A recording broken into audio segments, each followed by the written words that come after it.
ഹരി ഓം.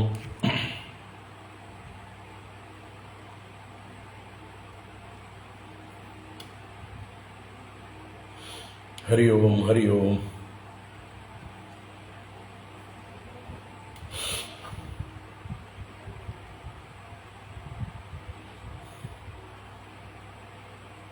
ഹരി ഓം. എല്ലാവർക്കും നമസ്കാരം.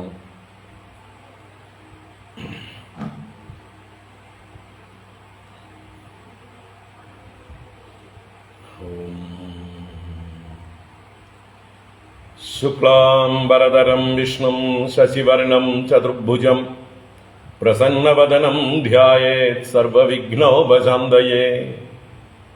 ഗുരവേ സർവലോകാനാം ഭിഷജേ ഭവരോഗിണാം നിധയേ സർവവിദ്യാനാം ദക്ഷിണാമൂർത്തയേ നമഃ. ജന്മാദ്യസ്യ യതോന്വയാദിതരതശ്ച അർത്ഥേഷ്വഭിജ്ഞസ്വരാട് തേനേ ബ്രഹ്മഹൃദായ ആദികവയേ മുഹ്യന്തി യത്സൂരയഃ. തേജോ വാരിമൃതാം യദാ വിനിമയോ യത്ര ത്രിസർഗോ മൃഷാ ധാംനാ സ്വേന സദാ നിരസ്തകുഹകം സത്യം പരം ധീമഹി. ധർമ്മഃ പ്രോജ്ജിതകൈതവോത്ര പരമോ നിർമ്മത്സരാണാം സതാം വേദ്യം വാസ്തവമത്ര വസ്തു ശിവദം താപത്രയോന്മൂലനം. ശ്രീമദ്ഭാഗവതേ മഹാമുനികൃതേ കിം വാ പരൈരീശ്വരഃ സദ്യോ ഹൃദ്യവരുധ്യതേത്ര കൃതിഭിഃ ശുശ്രൂഷുഭിസ്തൽക്ഷണാത്. നിഗമകൽപതരോർഗളിതം ഫലം സുഖമുഖാദമൃതദ്രവസംയുതം പിബത ഭാഗവതം രസമാലയം മുഹുരഹോ രസികാ ഭുവി ഭാവുകാഃ. നാരായണം നമസ്കൃത്യ നരം ചൈവ നരോത്തമം ദേവീം സരസ്വതീം വ്യാസം തതോ ജയമുദീരയേത്. യം പ്രവ്രജന്തമനുപേതമപേതകൃത്യം ദ്വൈപായനോ വിരഹകാതര ആജുഹാവ. പുത്രേതി തന്മയതയാ തരവോഭിനേദുഃ തം സർവഭൂതഹൃദയം മുനിമാനതോസ്മി. യസ്വാനുഭാവമഖിലശ്രുതിസാരമേകം അധ്യാത്മദീപമതിതിദീർഷതാം തമോന്ധം സംസാരിണാം കരുണയാഃ പുരാണഗുഹ്യം തം വ്യാസസൂനുമുപയാമി ഗുരും മുനീനാം. മൂകം കരോതി വാചാലം പങ്കും ലംഘയത്തെ ഗിരിം യത്കൃപാതമഹം വന്ദേ പരമാനന്ദമാധവം. യം ബ്രഹ്മാ വരുണേന്ദ്രരുദ്രമരുതഃ സ്തുന്വന്തി ദിവ്യൈസ്തവൈഃ വേദൈഃ സാംഗപദക്രമോപനിഷദൈഃ ഗായന്തി യം സാമഗാഃ. ധ്യാനാവസ്ഥിതതദ്ഗതേന മനസാ പശ്യന്തി യം യോഗിനോ യസ്യാന്തം ന വിദുഃ സുരാസുരഗണാഃ. ദേവായ തസ്മൈ നമഃ. കോമളം കൂജയൻ വേണും ശ്യാമളോയം കുമാരകഃ വേദവേദ്യം പരം ബ്രഹ്മ ഭാസതാം പുരതോ മമ. ഭൂതൈർമഹദ്ഭിർയ ഇമാ പുരോ വിഭുഃ നിർമായശേതേ യദമൂഷു പൂരുഷഃ. ഭുങ്ക്തേ ഗുണാൻ ഷോഡശ ഷോഡശാത്മകഃ സോലങ്കൃഷീഷ്ട ഭഗവാൻ ഭജാംസി മേ. സച്ചിദാനന്ദരൂപായ വിശ്വോത്പത്യാദിഹേതവേ താപത്രയ വിനാശായ ശ്രീകൃഷ്ണായ വയം നുമഃ. കൃഷ്ണായ വാസുദേവായ ഹരയേ പരമാത്മനെ പ്രണതക്ലേശനാശായ ഗോവിന്ദായ നമോ നമഃ. കൃഷ്ണായ വാസുദേവായ ദേവകീനന്ദനായ ച നന്ദഗോപകുമാരായ ഗോവിന്ദായ നമോ നമഃ. നമഃ പങ്കജനാഭായ നമഃ പങ്കജമാലിനേ നമഃ പങ്കജനേത്രായ നമസ്തേ പങ്കജാംഗ്രയേ പീതാംബരം കരവിരാജിത ശംഖചക്രകൗമോദഗീ സരസിജം കരുണാസമുദ്രം രാധാസഹായമതിസുന്ദരമന്ദഹാസം വാതാലയേശമനിശം ഹൃദി ഭാവയാമി വാതാലയേശമനിശം ഹൃദി ഭാവയാമി.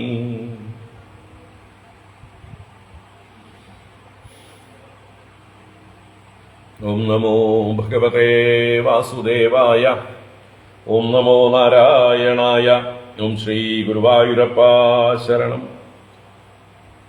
ഓം നമഃ പരമഋഷിഭ്യോ നമഃ പരമഋഷിഭ്യഃ.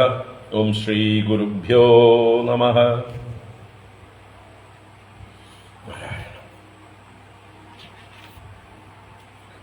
നാരായണ. ഹരി ഓം. എല്ലാവർക്കും നമസ്കാരം. എല്ലാവർക്കും ശുഭസായാഹ്നം. സുസ്വാഗതം. നാരായണ. ഗുരുവായൂരപ്പ.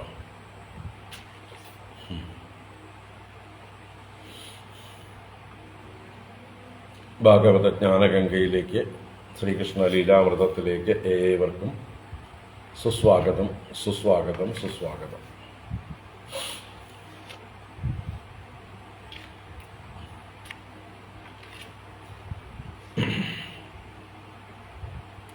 ഭഗവാന്റെ വൃന്ദാവന ലീലകളിൽ ഏറ്റവും എന്താ പറയുക, ഉച്ചസ്ഥായിയിലെത്തിയിരിക്കുന്ന അല്ലേ, ഇതുവരയ്ക്കും ഭഗവാൻ ആരാണെന്നുള്ള ആ തത്വം ഓരോരോ ലീലകളായി ഭഗവാൻ അല്പാൽപമായി പ്രകാശിപ്പിച്ചു കൊണ്ടുവന്ന് ഗോകുലവാസികളുടെ മുഴുവൻ ഹൃദയത്തിൽ ഈശ്വരനാണ് എന്നുള്ള ബോധം ഉറപ്പിച്ചു. ഈ ഒരു തലത്തിൽ നിന്നുകൊണ്ടാണ് ഈശ്വരഭാവത്തിലുള്ള ഭഗവാന്റെ ഒരു ലീല തന്നെയാണ് രാസലീല അല്ലെങ്കിൽ രാസക്രീഡ എന്ന് പറയുന്നതായിട്ടുള്ള രഹസ്യകരമായിരിക്കുന്ന ഈ ലീല ഈശ്വരന്റെ ലീലയാണ്. വെറുമൊരു പ്രാകൃത ശിശുവിൻ്റെ അല്ലെങ്കിൽ ബാലൻ്റെ അല്ലെങ്കിൽ ഒരു യുവാവിൻ്റെ ലീലയല്ല. ഭഗവാൻ യൗവനത്തിലേക്ക് എത്തിയിട്ട് പോലുമില്ല. ഭഗവാന് 8 വയസ്സോ മറ്റെയാണ് ഈ രാസക്രീഡ സന്ദർഭത്തിൽ. 11ാം വയസ്സിൽ ഭഗവാൻ വൃന്ദാവനം വിട്ട് മധുരാപുരിയിലേക്ക് തിരിച്ചു പോകുന്നുമുണ്ട്. എന്തായാലും 11 വയസ്സ് തികയുന്നതിന് മുമ്പ് 8 വയസ്സോടുകൂടിയുള്ള കാലഘട്ടത്തിലാണ് ഈ രാസക്രീഡ സന്ദർഭം. അതുകൊണ്ട് തന്നെ ഇതൊരു സ്ത്രീ പുരുഷന്മാർ തമ്മിലുള്ളതായിട്ടുള്ള ഏതെങ്കിലും തരത്തിലുള്ള കാമലീലകളല്ല, ശൃംഗാരചേഷ്ടകളല്ല. പക്ഷെ കവി ആ രീതിയിൽ അവതരിപ്പിച്ചിരിക്കുന്നു. അത് വ്യാസൻ എന്ന കവിയുടെ ആ ഒരു സാമർഥ്യമാണ്. അതും പറയിപ്പിക്കുന്നത് നൈഷ്ഠിക ബ്രഹ്മചാരിയായ അല്ലെങ്കിൽ ബ്രഹ്മനിഷ്ഠനായിരിക്കുന്ന ശ്രീശുക ബ്രഹ്മർഷിയെ കൊണ്ട്. ഇത് പാടി നടക്കുന്നതോ പരമഹംസന്മാർ അല്ലേ, മഹാത്മാക്കൾ, നാരദാദി പരമഹംസന്മാരാണ് ഇത് പാടി നടക്കുന്നത്. അപ്പം ഇത് ഒരു സാധാരണ എന്താ പറയുക പൈങ്കിളിക്കഥയാണോ, ഒരു പ്രാകൃത ലീലയാണോ? അല്ല, അല്ല. അപ്പം അത് ഗ്രഹിക്കാൻ നമ്മൾ ആദ്യം അന്ധകരണ ശുദ്ധി നേടണം, പക്വത നേടണം, ഭഗവാന്റെ മഹത്വം അറിയണം. പിന്നെ കവിയുടെ ഭാഷ പരോക്ഷമായിട്ടാണ് കവികൾ പലതും പറയുക. ചമൽക്കാരപൂർവമാണ് അവർ പറയുക. അപ്പോൾ ഓരോരുത്തർക്കും അല്ലേ ഭഗവാന്റെ ഓരോ ലീലകള് ഭഗവാനെ വിവിധ ഭാവങ്ങളിൽ ഉപാസിക്കുന്നവർക്ക് വേണ്ടിയിട്ടാണ്. ഭഗവാന്റെ അത്യന്ത ശൈശവ ലീലകൾ അത് മാത്രം ഇഷ്ടപ്പെടുന്ന എത്രയോ ആളുകൾ ലോകത്തിലുണ്ട്. അപ്പൊ അവർക്ക് രുചിക്കാനുള്ളതാണ് ആ വിഭവങ്ങൾ. പൂതനാമോക്ഷം, ശകടാസുരവധം, തൃണാവർത്തവധം, അത് കഴിഞ്ഞ് ഭഗവാന്റെ ആ മുട്ടുകുത്തിക്കളികളും വൃന്ദാവനത്തിൽ അല്ലെങ്കിൽ ബൃഹദ്വനം എന്ന ഗോകുലത്തിൽ ഓരോ ഗൃഹങ്ങളിലും ചെന്ന് വെണ്ണകെട്ട് തിന്നുന്നതും ഓരോ ഗോപികമാരെയും പല രീതിയിൽ അദ്ദേഹം സന്തോഷിപ്പിക്കുന്ന അല്ലെങ്കിൽ കളിയാക്കുന്ന, ഗോകുലത്തെ മുഴുവൻ എന്നും ഉത്സാഹത്തിൽ ഉണർത്തുന്ന, എന്നും ആഘോഷമാക്കി തീർക്കുന്ന ഭഗവാന്റെ ആ ശൈശവ ബാലലീലകൾ അത് മാത്രം ഇഷ്ടപ്പെടുന്ന ഒരുപാട് പേരുണ്ട്. കാലാകാലങ്ങളായിട്ട് അതിനെ ഉപാസിക്കുന്ന ആ ബാലകൃഷ്ണനെ അല്ലേ, ഉണ്ണിക്കണ്ണനെ ഉപാസിക്കുന്ന എത്രയോ പേരുണ്ട്. അത് കഴിഞ്ഞ് ഭഗവാൻ വൃന്ദാവനത്തിലേക്ക് വന്നു. വൃന്ദാവനത്തിൽ ഭഗവാന്റെ 4 വയസ്സ് മുതൽക്കുള്ളതായിട്ടുള്ള പശുക്കുട്ടികളെ മേയ്ക്കുന്നതായിട്ടുള്ള സന്ദർഭത്തിൽ ചെയ്തിട്ടുള്ള ഓരോരോ ലീലകള്, അത്ഭുത ലീലകൾ, വീരലീലകൾ, വത്സാസുരവധം, ബകാസുരവധം, ധേനുകാസുരവധം, അല്ലെങ്കിൽ അങ്ങനെ കാളിയ മർദ്ദനം മുതലായിട്ടുള്ള ഓരോന്നും ഭഗവാന്റെ ആ വീര്യം പ്രകടിപ്പിക്കുന്നതായിട്ടുള്ള, ആകർഷിക്കുന്നതായിട്ടുള്ള ലീലകൾ. അതിൽ മനസ്സിരുത്തി അങ്ങനെയുള്ള ഭഗവാനെ ധ്യാനിക്കുന്ന എത്രയോ ഭക്തന്മാരുണ്ട്. അതുപോലെ ബ്രഹ്മമോഹനം എന്ന ലീലയിലൂടെ ഭഗവാൻ താൻ ആരെന്നുള്ള തത്വം ലോകത്തിന് നല്ല രീതിയിൽ പ്രകാശിപ്പിച്ച ഒരു ലീലയാണ്. ഈ പ്രപഞ്ചത്തെ താൻ എങ്ങനെയാണ് സൃഷ്ടിക്കുന്നത്, എങ്ങനെയാണ് ഈ പ്രപഞ്ചം തന്നിൽ നിന്ന് പലതായി തീർന്നത്, അത് വ്യാഖ്യാനിക്കുന്ന, ഡെമോൺസ്ട്രേറ്റ് ചെയ്യുന്ന ഒരു ലീലയായിരുന്നു അത്ഭുതമായിട്ടുള്ള ബ്രഹ്മമോഹന ലീല. അതിലൂടെ ബ്രഹ്മദേവന്റെ അഹങ്കാരം ശമിപ്പിച്ചു. ബ്രഹ്മദേവന്റെ ഈശ്വരൻ താനാണെന്ന് ലോകത്തിന് കാണിച്ചു കൊടുത്തു. താൻ എങ്ങനെയാണ് ഈ പ്രപഞ്ചത്തെ സൃഷ്ടിക്കുന്നത് എന്ന് കാണിച്ചു കൊടുത്തു. അങ്ങനെ അത്ഭുതമായിട്ടുള്ള ആ ബ്രഹ്മമോഹന ലീല. അതിനുശേഷം ശക്തനായ കാളിയനെ പരാജയപ്പെടുത്തി കാളിന്തിയിൽ നിന്ന് അയക്കുന്നതിലൂടെയുള്ളതായിട്ടുള്ള ഭഗവാന്റെ ആ അത്ഭുതമായിട്ടുള്ള ലീല. അത് കഴിഞ്ഞ് ദാവാഗ്നിപാനം. ഇങ്ങനെ ഓരോ ലീലകളും കൃഷ്ണസ്തു ഭഗവാൻ സ്വയം എന്ന് പിന്നീട് ഉറപ്പിക്കാനുള്ള ഇതാണ്. ബ്രഹ്മദേവനെ ജയിച്ചു. അഗ്നിപാനത്തിലൂടെ അഗ്നി തനിക്ക് തൻ്റെ വായിൽ നിന്ന് വന്നതാണ്, തനിക്കത് വെള്ളം കുടിക്കുന്നത് പോലെ കുടിക്കാനുള്ളതേ ഉള്ളൂ എന്ന് കാണിച്ചു തരുന്ന അഗ്നിയെ ജയിക്കുന്ന ലീല. അതുപോലെ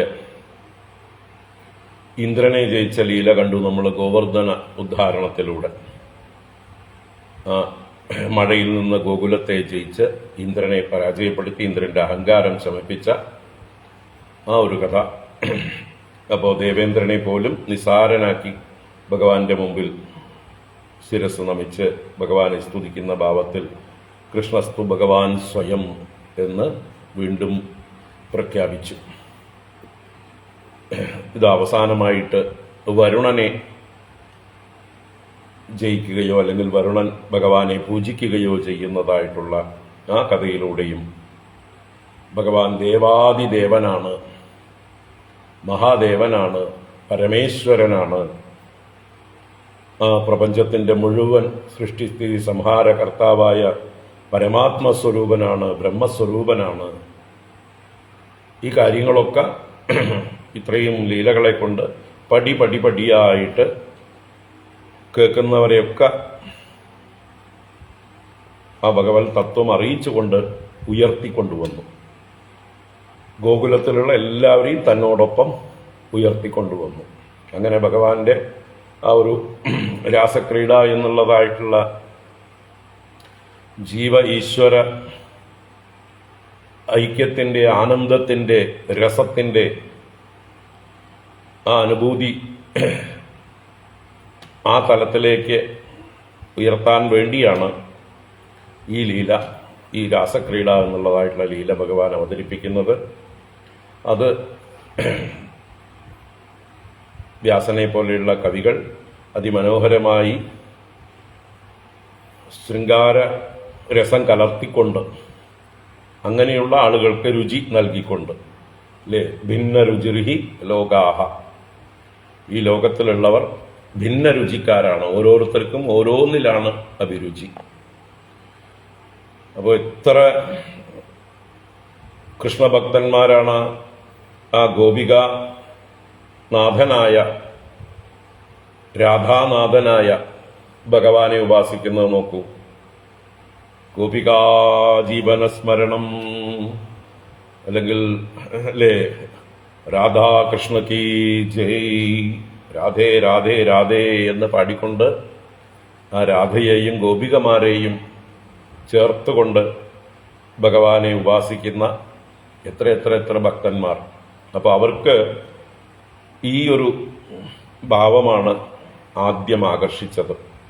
അതിലൂടെ അവർ ഭഗവാന്റെ തത്വം അറിഞ്ഞ് ഉയർന്ന് രാധാകൃഷ്ണ തത്വം എന്താണ്, അല്ലെങ്കിൽ ഗോപികമാരാരാണ് എന്നുള്ള തത്വം അറിഞ്ഞുകൊണ്ട് ഭഗവാനെ ഭജിക്കുന്നവരായി മാറുകയാണ്.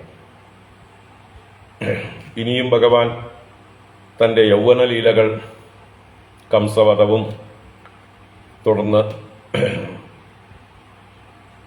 എന്താ പറയുക, ജരാസന്ധനുമായിട്ടുള്ള യുദ്ധത്തിലൂടെയുള്ള ഭഗവാന്റെ വീര്യം പ്രകടിപ്പിക്കലും, അതുപോലെ മഹാഭാരത യുദ്ധത്തിൽ തൻ്റെ നേതൃത്വം പങ്ക് വഹിച്ചുകൊണ്ട് പാണ്ഡവന്മാരെ ജയിപ്പിക്കുന്നതും, അങ്ങനെ ഭൂമിയുടെ ഭാരം തീർത്തു കൊടുക്കുന്നതായിട്ടുള്ള അനേക ലീലകൾ ഇനിയും വരാനിരിക്കുന്നു.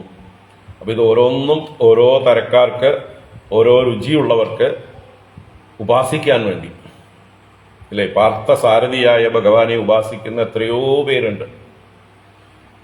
പലർക്കും ഭഗവാന്റെ ഏത് ഭാവമാണ് ഇഷ്ടം എന്ന് ചോദിച്ചാൽ എനിക്ക് പാർത്ഥസാരഥിയാണ് ഇഷ്ടം എന്ന് പറയുന്ന എത്രയോ പേരുണ്ട്.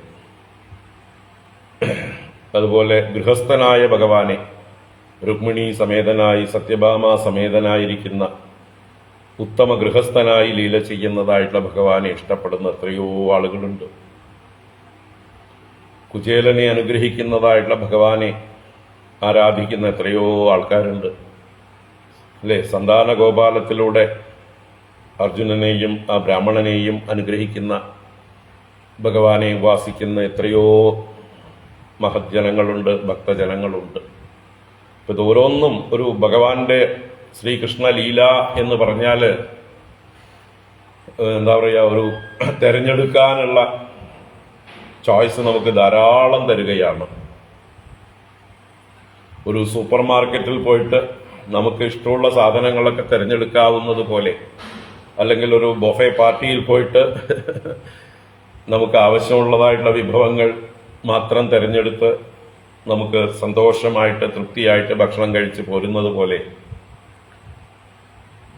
ഈ കൃഷ്ണാവതാരത്തിലെ ഇത്രയും ചോയ്സ് ഉള്ളൂ. ഭഗവാനെ ഉപാസിക്കാൻ ഏത് ഭാവത്തിൽ ഉപാസിക്കാം എന്നുള്ളതായിട്ടുള്ള തിരഞ്ഞെടുക്കാനുള്ള ഒരുപാട് ഭാവങ്ങൾ ഭഗവാനിൽ കാണാം. അപ്പോൾ ഓരോരുത്തരും അവരവരുടെ രുചിക്കനുസരിച്ച് ഈ ഭഗവാനെ തിരഞ്ഞെടുക്കാം, ഉപാസിക്കാം. അപ്പോൾ അതിൽ കുറെ കൂട്ടർക്ക് ഭഗവാന്റെ ഈ ഒരു ഗോപികമാരുമായിട്ടുള്ള ഈ രാസക്രീഡ എന്ന് പറയുന്ന ക്രീഡ വളരെ വിശേഷമായിട്ട് ഇഷ്ടപ്പെടുന്നു. ഗോപികമാരെയും രാധാദേവിയെയും അവർ ഇഷ്ടപ്പെടുന്നു. അവരുമായിട്ടുള്ള ഭഗവാന്റെ ആ ഹൃദ്യമായിട്ടുള്ള ബന്ധം അത് അവർ ആസ്വദിക്കുന്നു. അപ്പോൾ അവർക്ക് വേണ്ടിയിട്ടുള്ള വിഭവം ആണ്, എല്ലാവർക്കും ഉള്ള വിഭവം തന്നെയാണ്. ഭഗവാന്റെ മഹത്വത്തെ വിളിച്ചോതുന്ന ഒരു ലീലയാണ്. കൃഷ്ണസ്തു ഭഗവാൻ സ്വയം എന്ന് പ്രഖ്യാപിക്കുന്ന ഭഗവാൻ തൻ്റെ മായ കൊണ്ട് ചെയ്ത ലീലയാണിത്. ഭഗവാന്റെ അവതാരമേ മായ കൊണ്ടാണ്, അല്ലേ? വേഷം കെട്ടാണ്. ആ വേഷം കെട്ടിൽ മറ്റൊരു വേഷം കെട്ടാണ് ഈ രാസക്രീഡ എന്നുള്ളത്. ആ ഗോപികമാരെ അവരുടെ ഇഷ്ടത്തിനനുസരിച്ച് ഭഗവാൻ കളിച്ചുകൊണ്ട്, അവരെ സന്തോഷിപ്പിച്ചുകൊണ്ട്, അവരെ ബ്രഹ്മാനന്ദം അനുഭവിപ്പിക്കുന്ന, അവരുടെ ഭജനത്തിന്, അവരുടെ ഭക്തിക്ക്, അവരുടെ പ്രേമത്തിന് ശ്രേഷ്ഠമായിട്ടുള്ള ആ ഒരു ഫലം നൽകിക്കൊണ്ട്, ബ്രഹ്മാനന്ദ അനുഭവം നൽകിക്കൊണ്ട് ഭഗവാൻ അവരെ സന്തോഷിപ്പിച്ച ഒരു ഗംഭീര ലീലയാണ് രാസക്രീഡ. അത് നമുക്ക് 5 അധ്യായങ്ങളായിട്ടാണ് വ്യാസൻ പറഞ്ഞു തന്നിരിക്കുന്നത്. രാസപഞ്ചാധ്യായി എന്നാണ് ഈ 5 അധ്യായങ്ങളെ വിളിക്കുക. 29 മുതൽ 33 വരെ. 29, 30, 31, 32, 33. ഇതിൽ ഏറ്റവും വിശേഷം, ഇതിൽ 2 ഗോപികാഗീതങ്ങൾ ഉണ്ട്. അത് രണ്ടും മനോഹരങ്ങളാണ്. അതിലൂടെയാണ് ഗോപികമാർ അവരുടെ ഹൃദയം തുറക്കുന്നത്. ഗോപികമാരെ നമ്മൾ കൂടുതൽ അടുത്തറിയാൻ, ഗോപികമാർ ഭഗവാനെ എങ്ങനെ കാണുന്നു എന്നുള്ളത് അറിയാൻ ആ ഗോപികാഗീതങ്ങളാണ് നമ്മൾ മനസ്സിരുത്തി പഠിക്കേണ്ടത്. അല്ലാതെ ഭഗവാനും ഗോപികമാരും ചെയ്ത ഏതെങ്കിലും തരത്തിലുള്ള ബാഹ്യ ചേഷ്ടകളല്ല. അവരുടെ തമ്മിലുള്ള ആത്മീയമായിട്ടുള്ള ബന്ധം എങ്ങനെയായിരുന്നു, അതാണ് നമ്മൾക്ക് ഇതിൽ ഏറ്റവും വിശേഷമായിട്ട് ശ്രദ്ധിച്ച് മനസ്സിലാക്കേണ്ടത്. ബാക്കിയെല്ലാം അതിന് ചമൽക്കാരം കൂട്ടിയതാണ്.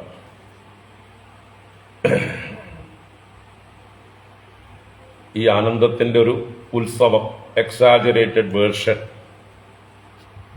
അതാണ് ബാക്കിയുള്ള ക്രീഡകൾ എല്ലാം തന്നെ.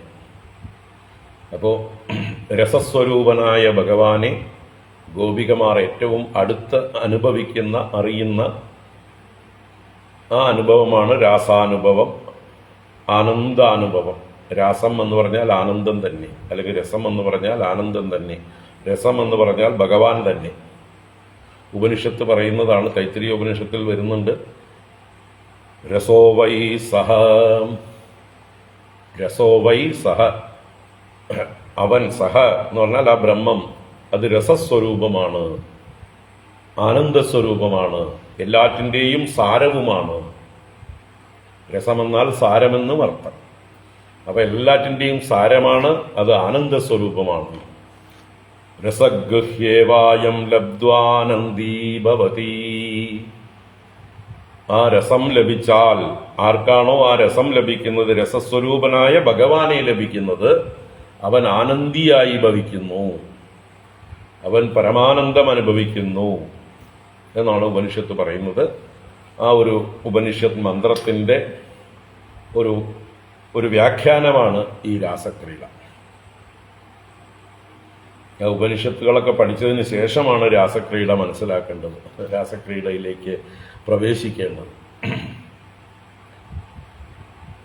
അപ്പൊ നമുക്ക് ആദ്യം ആരംഭിക്കാം.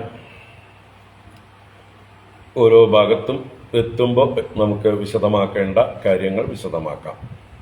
ആദ്യം നമുക്ക് കഥയിലേക്ക് പ്രവേശിക്കാം. എങ്ങനെയാണ് വ്യാസൻ, ശ്രീ ശുകബ്രഹ്മർഷി ഈ മനോഹരമായ ലീലയെ അവതരിപ്പിക്കുന്നത് എന്ന് നോക്കാം. മാത്രമല്ല, ഇതിലേറ്റവും വിശേഷമായിട്ടുള്ളത്, ഭഗവാൻ മറ്റ് ദേവന്മാരെയൊക്കെ ജയിച്ചുവെങ്കിലും കാമദേവന് വലിയ അഹങ്കാരമുണ്ട്. താനാണ് ഈ ലോകത്തെ നിയന്ത്രിക്കുന്നത് എന്ന്. കാരണം എല്ലാവരും കാമത്താൽ പ്രേരിതരായിട്ടാണ് ഓരോ സൃഷ്ടികൾ ചെയ്യുന്നത്. അപ്പൊ ഈ ലോകം സൃഷ്ടിക്കപ്പെടുന്നത് ഓരോരുത്തരുടെയും ഉള്ളിലുണ്ടാവുന്ന സങ്കല്പങ്ങളും കാമങ്ങളിൽ നിന്നുമാണ്. സങ്കല്പമില്ലെങ്കിൽ, കാമമില്ലെങ്കിൽ ലോക സൃഷ്ടിയില്ല, അല്ലേ? അപ്പൊ ഓരോരുത്തരുടെയും ആ ഉള്ളിലുള്ള കാമമാണ് ഈ ലോക സൃഷ്ടിക്ക് കാരണമാകുന്നത്. അപ്പൊ ലോക സൃഷ്ടിക്ക് കാരണഭൂതൻ താനാണ് എന്ന് ആ കാമത്തിന്റെ ദേവനായ കാമദേവൻ അഭിമാനിക്കുകയാണ്. ആ കാമദേവൻ മറ്റു ദേവന്മാരെ ഒക്കെ ജയിച്ചവനാണ്. ബ്രഹ്മദേവനെ ജയിച്ചിട്ടുണ്ട്, മഹാദേവനെ ജയിച്ചിട്ടുണ്ട്, അല്ലെ? പല ലീലകളിലും മഹാദേവൻ തന്റെ നേത്രാഗ്നി കൊണ്ട് ദഹിപ്പിച്ചിട്ടുണ്ടെങ്കിലും പിന്നീട് പല പ്രാവശ്യവും മഹാദേവൻ പോലും മോഹിതനായിട്ടുണ്ട്. അപ്പൊ അങ്ങനെ എല്ലാ ദേവന്മാരെയും കാമൻ ജയിച്ചിരിക്കുന്നു. അതുകൊണ്ട് താനാണ് ഏറ്റവും വിജയിയായിരിക്കുന്നവൻ, ഈ ലോകത്തില് പ്രമുഖനായിരിക്കുന്നവൻ. തന്നെ വെല്ലാൻ ആർക്കുമാവില്ല. താൻ കാരണമാണ് ഈ പ്രപഞ്ചം നിലനിന്നു പോകുന്നത്, ഈ സൃഷ്ടിയെല്ലാം സംഭവിക്കുന്നത്. അതുകൊണ്ട് യഥാർത്ഥ സൃഷ്ടികർത്താവ് ഞാനാണ്. ഇമാതിരിയുള്ള അഭിമാനം ആ കാമദേവനിലുണ്ടായിരുന്നു. ആ കാമദേവനെ ജയിക്കുന്ന ഒരു ലീല കൂടിയാണ് ഈ രാസക്രീഡ എന്നുള്ളതായിട്ടുള്ള ലീല. ഭഗവാനെ ഇതിൽ അവതരിപ്പിക്കുന്നത് തന്നെ സാക്ഷാൽ മന്മഥമാണ്. മന്മഥന്റെ മനസ്സിനെ പോലും മതിക്കുന്ന ആ സൗന്ദര്യത്തോടു കൂടിയിട്ടാണ്, ആകർഷണ രൂപത്തിലാണ് ഭഗവാൻ പ്രകടമാകുന്നത് ഈ സന്ദർഭത്തിൽ. സൗന്ദര്യോത്തരതോപി സുന്ദരതരം തദ്രൂപം ആശ്ചര്യതോപി ആശ്ചര്യം. അങ്ങനെയുള്ള ആ ഭഗവാന്റെ രൂപം മന്മഥ രൂപമാണ്. മന്മഥന്റെ മനസ്സിനെ പോലും മതിപ്പിക്കുന്നതാണ്. മാത്രമല്ല, ഇവിടെ ഭഗവാൻ ഈ ലീല ചെയ്യുമ്പോൾ ഭഗവാന്റെ മനസ്സ് അല്പം പോലും കാമവൃത്തി ഉണ്ടാകുന്നില്ല. ഭഗവാന്റെ ജീവിതം മുഴുവൻ ഭഗവാൻ പൂർണ്ണ സ്വതന്ത്രനാണ്. കാമം കൊണ്ടുള്ള ഒരു ചേഷ്ടയും ഭഗവാന്റെ ജീവിതത്തിൽ ഒരിക്കലും ഉണ്ടായിട്ടില്ല. കാമത്താൽ ഇളകുന്ന മനസ്സല്ല ഭഗവാന്റെ മനസ്സ്. കാമം കൊണ്ട് ഇളകുന്ന ഇന്ദ്രിയങ്ങളല്ല ഭഗവാന്റെ ഇന്ദ്രിയങ്ങൾ. ഭഗവാന് ഇന്ദ്രിയങ്ങളുടെ മുകളിൽ നല്ല നിയന്ത്രണമുണ്ട്. സാക്ഷാൽ ഋഷികേശൻ തന്നെയാണ്. മനോജയം നേടിയിട്ടുള്ള ആള് തന്നെയാണ്. അപ്പൊ അതുകൊണ്ട് ഭഗവാന്റെ ഉള്ളിൽ ഈ പറഞ്ഞ സന്ദർഭത്തിൽ ഈ രാസക്രീഡയില് അല്പം പോലും കാമത്തിന്റെ വൃത്തി ഉൽപ്പന്നമാകുന്നേയില്ല. തന്റെ ഭക്തകളായ ഗോപികമാരെ സന്തോഷിപ്പിക്കാൻ വേണ്ടി അവരോട് കൂടെ ചേർന്ന് പല ലീലകളും ക്രീഡകളും ചെയ്യുന്നു. ഭഗവാൻ നൃത്തം വയ്ക്കുന്നു, പാട്ടുപാടുന്നു. അവരെന്തൊക്കെ ഭഗവാനെ ആഗ്രഹിക്കുന്നുവോ, ഭഗവാനിൽ നിന്ന് ആഗ്രഹിക്കുന്നുവോ, അതൊക്കെ ഭഗവാൻ അവർക്ക് അനുവദിച്ചു കൊടുക്കുന്നു. ഇതിൽ പക്ഷെ അല്പം പോലും ഭഗവാന്റെ മനസ്സിന് ഒരു ചാഞ്ചല്യം പോലും ഇല്ല. അല്ലെങ്കിൽ ഇവര് എത്ര തന്നെ സുന്ദരികളാണെങ്കിലും എത്ര തന്നെ മോഹിനികളാണെങ്കിലും അതിലൊന്നും ഭഗവാന്റെ മനസ്സ് പോകുന്നേ ഇല്ല. അപ്പൊ ഇതൊരു കാമലീലയല്ല, കാമപരവശമായ ഒരു ലീലയല്ല, കാമജയത്തിന്റെ ലീലയാണ് ഈ രാസക്രീഡ എന്നുള്ളതായിട്ടുള്ള ലീല. ഇതിലൂടെ കാമദേവന്റെ അഹങ്കാരത്തെയും ശമിപ്പിച്ച് ഭഗവാൻ കാമജയം നേടുന്ന കഥയാണ്. അത് കൂടുതൽ നമുക്ക് വ്യക്തമാകും ഈ 5 അധ്യായങ്ങളും മനസ്സിരുത്തി പഠിച്ചു കഴിയുമ്പോൾ. നമുക്ക് 29-ാം അധ്യായം ആരംഭിക്കാം, വായിക്കാം. ഓം നമോ ഭഗവതേ വാസുദേവായ. അഥ ശ്രീമദ്ഭാഗവതേ ദശമസ്കന്ധേ പൂർവാർദ്ധേ 39-തമോऽധ്യായഃ. ശ്രീശുക ഉവാച. ഭഗവാനപിതാ രാത്രിഃ ശരദോദ്ഫുല്ലമല്ലികാഃ വീക്ഷ്യരന്തും മനശ്ചക്രേ യോഗമായാമുപാശ്രിതഃ. തതോടുരാജകകുബക്കരൈർമുഖം പ്രാച്യാവിലിംബൻ അരുണേന സന്തമൈഃ സചർഷണീനാം ഉദഗാത് ശുചോ മൃജൻ പ്രിയഃ പ്രിയായ ഇവ ദീർഘദർശനഃ. ദൃഷ്ട്വാ കുമുദ്വന്ദ്വമഖണ്ഡമണ്ഡലം രമാനനാഭം നവകുങ്കുമാരുണം വനം ച തത്കോമളഗോഭിരഞ്ജിതം ജഗൗ കളം വാമദൃശാം മനോഹരം. സർവത്ര ഗോവിന്ദനാമ സങ്കീർത്തനം. ഗോവിന്ദ ഗോവിന്ദ. നിശമ്യ ഗീതം തദനംഗവർദ്ധനം വ്രജസ്ത്രിയ കൃഷ്ണഗൃഹീതമാനസാ ആജഗ്മുരന്യോന്യമലക്ഷിതോദ്യമാഃ സയത്ര കാന്തോ ജവലോലകുണ്ടലാഃ ദുഹന്ത്യോപിയുക്താശ്ചിത് ദോഹം ഹിത്വാ സമുത്സുകാഃ പയോധിസൃത്യ സംയാവം അനുദ്വാസ്യാപരായയുഃ പരിവേഷയന്ത്യസ്തദ്ഹിത്വാ പായയന്ത്യഃ ശിശൂൻ പയഃ ശുശ്രൂഷന്ത്യഃ പതീൻ കാശ്ചിത് അശ്നന്ത്യോപാസ്യ ഭോജനം ലിംപന്ത്യഃ പ്രമൃജന്ത്യോന്യാ അഞ്ജന്ത്യഃ കാശ്ചലോചനെ വ്യത്യസ്തവസ്ത്രാഭരണാഃ കാശ്ചിത് കൃഷ്ണാന്തികം യയുഃ താ ഭാര്യമാണാപതിഭിഃ പിതൃഭിർഭ്രാതൃബന്ധുഭിഃ ഗോവിന്ദാപഹൃതാത്മാനോ നന്യവർത്തന്ത മോഹിതാഃ അന്തർഗൃഹഗതാ കാശ്ചിത് ഗോപ്യോ ലബ്ധവിനിർഗമാഃ കൃഷ്ണം തദ്ഭാവനായുക്താഃ ദധ്യുർമീലിതലോചനാഃ ദുസ്സഹ പ്രേഷ്ടവിരഹതീവ്രതാപദുദാശുഭാഃ ധ്യാനപ്രാപ്തച്യുതാശ്ലേഷനിർവൃത്യാ ക്ഷീണമംഗളാഃ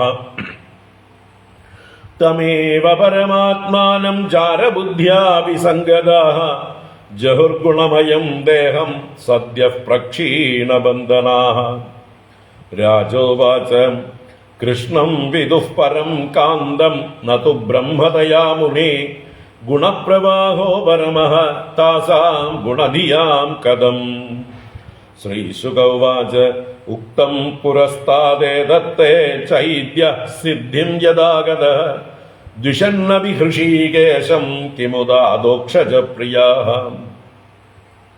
നൃണാം നിശ്രേയസാർത്ഥായ വ്യക്തിർഭഗവതോ നൃപ അവ്യയസ്യാപ്രമേയസ്യ നിർഗുണസ്യ ഗുണാത്മനഃ കാമം ക്രോധം ഭയം സ്നേഹം ഐക്യം സൗഹൃദമേവ ച നിത്യം ഹരൗ വിദഹതോ യാന്തി തന്മയതാം ഹിതേ ന ചൈവം വിസ്മയകാര്യോ ഭവദാ ഭഗവത്യജേ യോഗേശ്വരേശ്വരേ കൃഷ്ണേ യതയേതദ്വിമുച്യത്തെ താദൃഷ്ട്വാന്തികമായാതാ ഭഗവാൻ വ്രജയോഷിതഃ അവദത് വദതാം ശ്രേഷ്ഠോ വാച പേശൈർവിമോഹയൻ ശ്രീഭഗവാനുവാച സ്വാഗതം വോ മഹാഭാഗഃ പ്രിയം കിം കരവാണിവഃ വ്രജസ്യാനാമയം കച്ചിത് ഭ്രൂതാഗമനകാരണം രജന്യേഷാ ഘോരരൂപ ഘോരസത്വനിഷേവിത പ്രതിയാദവ്രജം നേഹ സ്ഥേയം സ്ത്രീഭിः സുമധ്യമാഃ മാതരഃ പിതരഃ പുത്രാः ഭ്രാതരഃ പതയശ്ച വഃ വിചിന്വന്തി ഹ്യപശ്യന്തോ മാ ക്രീഡ്വം ബന്ധുസാധ്വസം ദൃഷ്ടം വനം കുസുമിതം രാഗേശകരരഞ്ജിതം യമുനാനിലീലൈച തരുപല്ലവശോഭിതം തദ്യാദമാചിരം ഗോഷ്ഠം ശുശ്രൂഷദ്വം പതീൻ സതീഃ ക്രന്ദന്തി വത്സാ ബാലാശ്ച താൻ പായയത ദുഹ്യത അഥവാ മദവിസ്നേഹാത് ഭവത്യോ യന്ത്രിതാശ്രയാഃ ആഗതാ ഹ്യുപപന്നം വഃ പ്രീയന്തേ മയി ജന്തവഃ ഭർത്തുഃ ശുശ്രൂഷണം സ്ത്രീണാം പരോ ധർമ്മോ ഹ്യമായയാ തദ്ബന്ധൂനാം ച കല്യാണ്യഃ പ്രജാനാം ചാനുപോഷണം ദുശ്ശീലോ ദുർഭഗോ വൃദ്ധോ ജഡോ രോഗി അദനോപി വാ പതിസ്ത്രീഭിർനഹാതവ്യോ ലോകേപ്സുഭിരപാതകീ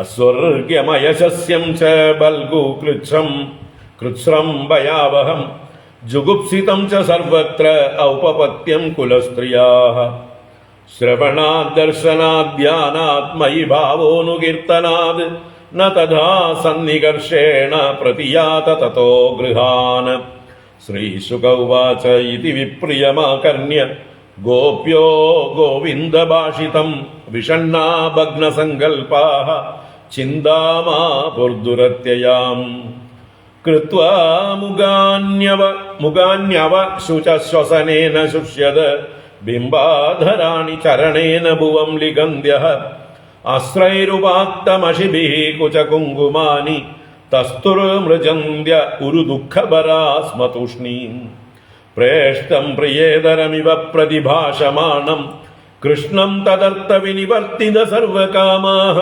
നേത്രേ വിമൃജ്യ രുദിതോപഹതേ സ്മ കിഞ്ചിത് സംരംഭഗദ്ഗദഗിരോ ബ്രുവദാനുരക്താഃ ഗോപ്യൗജുഃ മൈവം വിഭോർഹതി ഭവാൻ ഗദിതും നൃശംസം സന്ധ്യജ്യ സർവവിഷയാൻ തവ പാദമൂലം ഭക്താ ഭജസ്വ ദുരവഗ്രഹമാത്യജാസ്മാൻ ദേവോ യദാതി പുരുഷോ ഭജതേ മുമുക്ഷൂൻ യൽപത്യപത്യ സുഹൃദാം അനുവൃത്തിരംഗ സ്ത്രീണാം സ്വധർമ്മ ഇതി ധർമ്മവിദാ ത്വയോക്തം അസ്ത്വേവമേതദുപദേശപദേ ത്വയീശേ പ്രേഷ്ഠോ ഭവാൻ തനുഭൃതാം കില ബന്ധുരാത്മാ കുർവന്തി ഹി ത്വയിരതിം കുശലാ സ്വ ആത്മൻ നിത്യപ്രിയേ പതിസുതാദിവിരാർത്തിദൈകിം തന്ന പ്രസീദ പരമേശ്വരമാസ്മ ചിന്ത്യ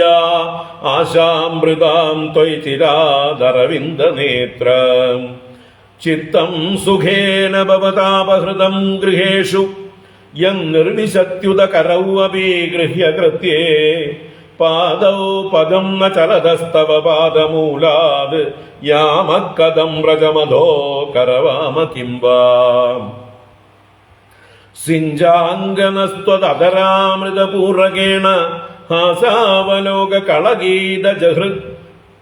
കളഗീതജഹൃച്ഛയാഗ്നിം നോ ചേദ്വയം വിരഹജാഗ്നുപയുക്തദേഹ ധ്യാനേന യാമപദയോഃ പദവീം സഖേതേ യർഹ്യംബുജാക്ഷ തവ പാദതലം രമായാഃ ദത്തക്ഷണം ക്വചിദരണ്യജനപ്രിയസ്യ അസ്പ്രാക്ഷ്മ തത്പ്രഭൃതി നാന്യസമക്ഷമംഗ സ്ഥാതും ത്വയാഭിരമിതാ ബദ പാരയാമഃ ശ്രീര്യത്പദാംബുജരജശ്ചകമേ തുളസ്യ ലബ്ധ്വാ വിഭക്ഷസി പദം കില ഭൃത്യജുഷ്ടം യസ്യാ സ്വവീക്ഷണകൃതേ അന്യസുരപ്രയാസസ്തദ്വദ്വയം വയം ച തവ പാദരജഃ പ്രപന്നാഃ തന്നഃ പ്രസീദ വൃജിനാർദ്ദന തേ അംഘ്രിമൂലം പ്രാപ്ത വിസൃജ്യ വസതീസ്ത്വദുപാസനാശാഃ ത്വൽ സുന്ദരസ്മിത നിരീക്ഷണ തീവ്ര കാമ തപ്താത്മനാം പുരുഷഭൂഷണ ദേഹി ദാസ്യം വീക്ഷ്യാളകാവൃതമുഖം തവ കുണ്ടല ശ്രീകണ്ഠസ്ഥലാദരസുധം ഹസിതാവലോകം ദത്താഭയം ച ഭുജദണ്ഡയുഗം വിലോക്യ വക്ഷശ്രിയൈകരമണം ച ഭവാമ ദാസ്യഃ കാസ്ത്ര്യംഗത്തെ കളപദായത മൂർച്ഛിതേന സമ്മോഹിതാര്യചരിതാന്ന ചലേ ത്രിലോക്യാം ത്രൈലോക്യ സൗഭഗമിദം ച നിരീക്ഷ്യ രൂപം യദ്ഗോദ്വിജദ്രുമമൃഗാ പുളകാന്യബിഭ്രൻ വ്യക്തം ഭവാൻ വ്രജഭയാർത്തിഹരോ വിജാതോ ദേവോ യദാദിപുരുഷസുരലോകഗോപ്ത തന്നോ നിധേഹി കരപങ്കജമാർത്തബന്ധോ തപ്തസ്തനേഷു ച ശിരസ്സു ച കിങ്കരീണാം ശ്രീശുക ഉവാച ഇതി വിക്ലപിതം താസാം ശ്രുത്വാ യോഗേശ്വരേശ്വരഃ പ്രഹസ്യ സദയം ഗോപീഃ ആത്മാ രാമോപ്യരീരമത് താഭിസ്സമേതാഭിരുദാരചേഷ്ടിതഃ പ്രിയേക്ഷണോദ്ഭുല്ലമുഖീഭിരി അച്യുതഃ ഉദാരഹാസദ്വിജകുന്ദധീദിതിഃ വ്യരോചതൈണാംഗ ഇവോടുഭിർവൃതഃ ഉപഗീയമാന ഉദ്ഗായൻ വനിതാ ശതയൂഥവഃ മാലാം ബിഭ്രദ്വൈജയന്തീം വ്യചരൻ മണ്ഡയൻ വനം നദ്യാഃ പുളിനമാവിശ്യ ഗോപീഭിർഹിമവാലുകം രേമേ തത്തരളാനന്ദകുമുദാമോദവായുനാം ബാഹുപ്രസാര പരിരംഭകരാളകോരുനീഭീസ്തനാലപന നർമ്മനഗാഗ്രപാദൈ ക്ഷേല്യാവലോകഹസിതൈർവ്രജസുന്ദരീണാം ഉത്തംഭയൻ രതിപതിം രമയാൻ ചകാര ഏവം ഭഗവത കൃഷ്ണാത് ലബ്ധമാനാ മഹാത്മനഃ ആത്മാനം മേനിരേ സ്ത്രീണാം മാനിന്യോപ്യധികം ഭുവി താസാം തത്സൗഭഗമദം വീക്ഷ്യമാനം ച കേശവഃ പ്രശമായ പ്രസാദായ തത്രൈവാന്തരധീയത. ഹരി ഓം. ഇത് ശ്രീമദ്ഭാഗവതേ മഹാപുരാണേ പാരമഹംസ്യാം സംഹിതായാം ദശമസ്കന്ധേ പൂർവാർദ്ധേ ഭഗവതോ രാസക്രീഡാവർണ്ണനം നാമ ഏകോനത്രിംശത്തമോऽധ്യായഃ. സർവത്ര ഗോവിന്ദനാമ സങ്കീർത്തനം. ഗോവിന്ദ ഗോവിന്ദ. നാരായണാഖില ഗുരോ ഭഗവൻ നമസ്തേ. നാരായണാഖില ഗുരോ ഭഗവൻ നമസ്തേ. നാരായണാഖില ഗുരോ ഭഗവൻ നമസ്തേ.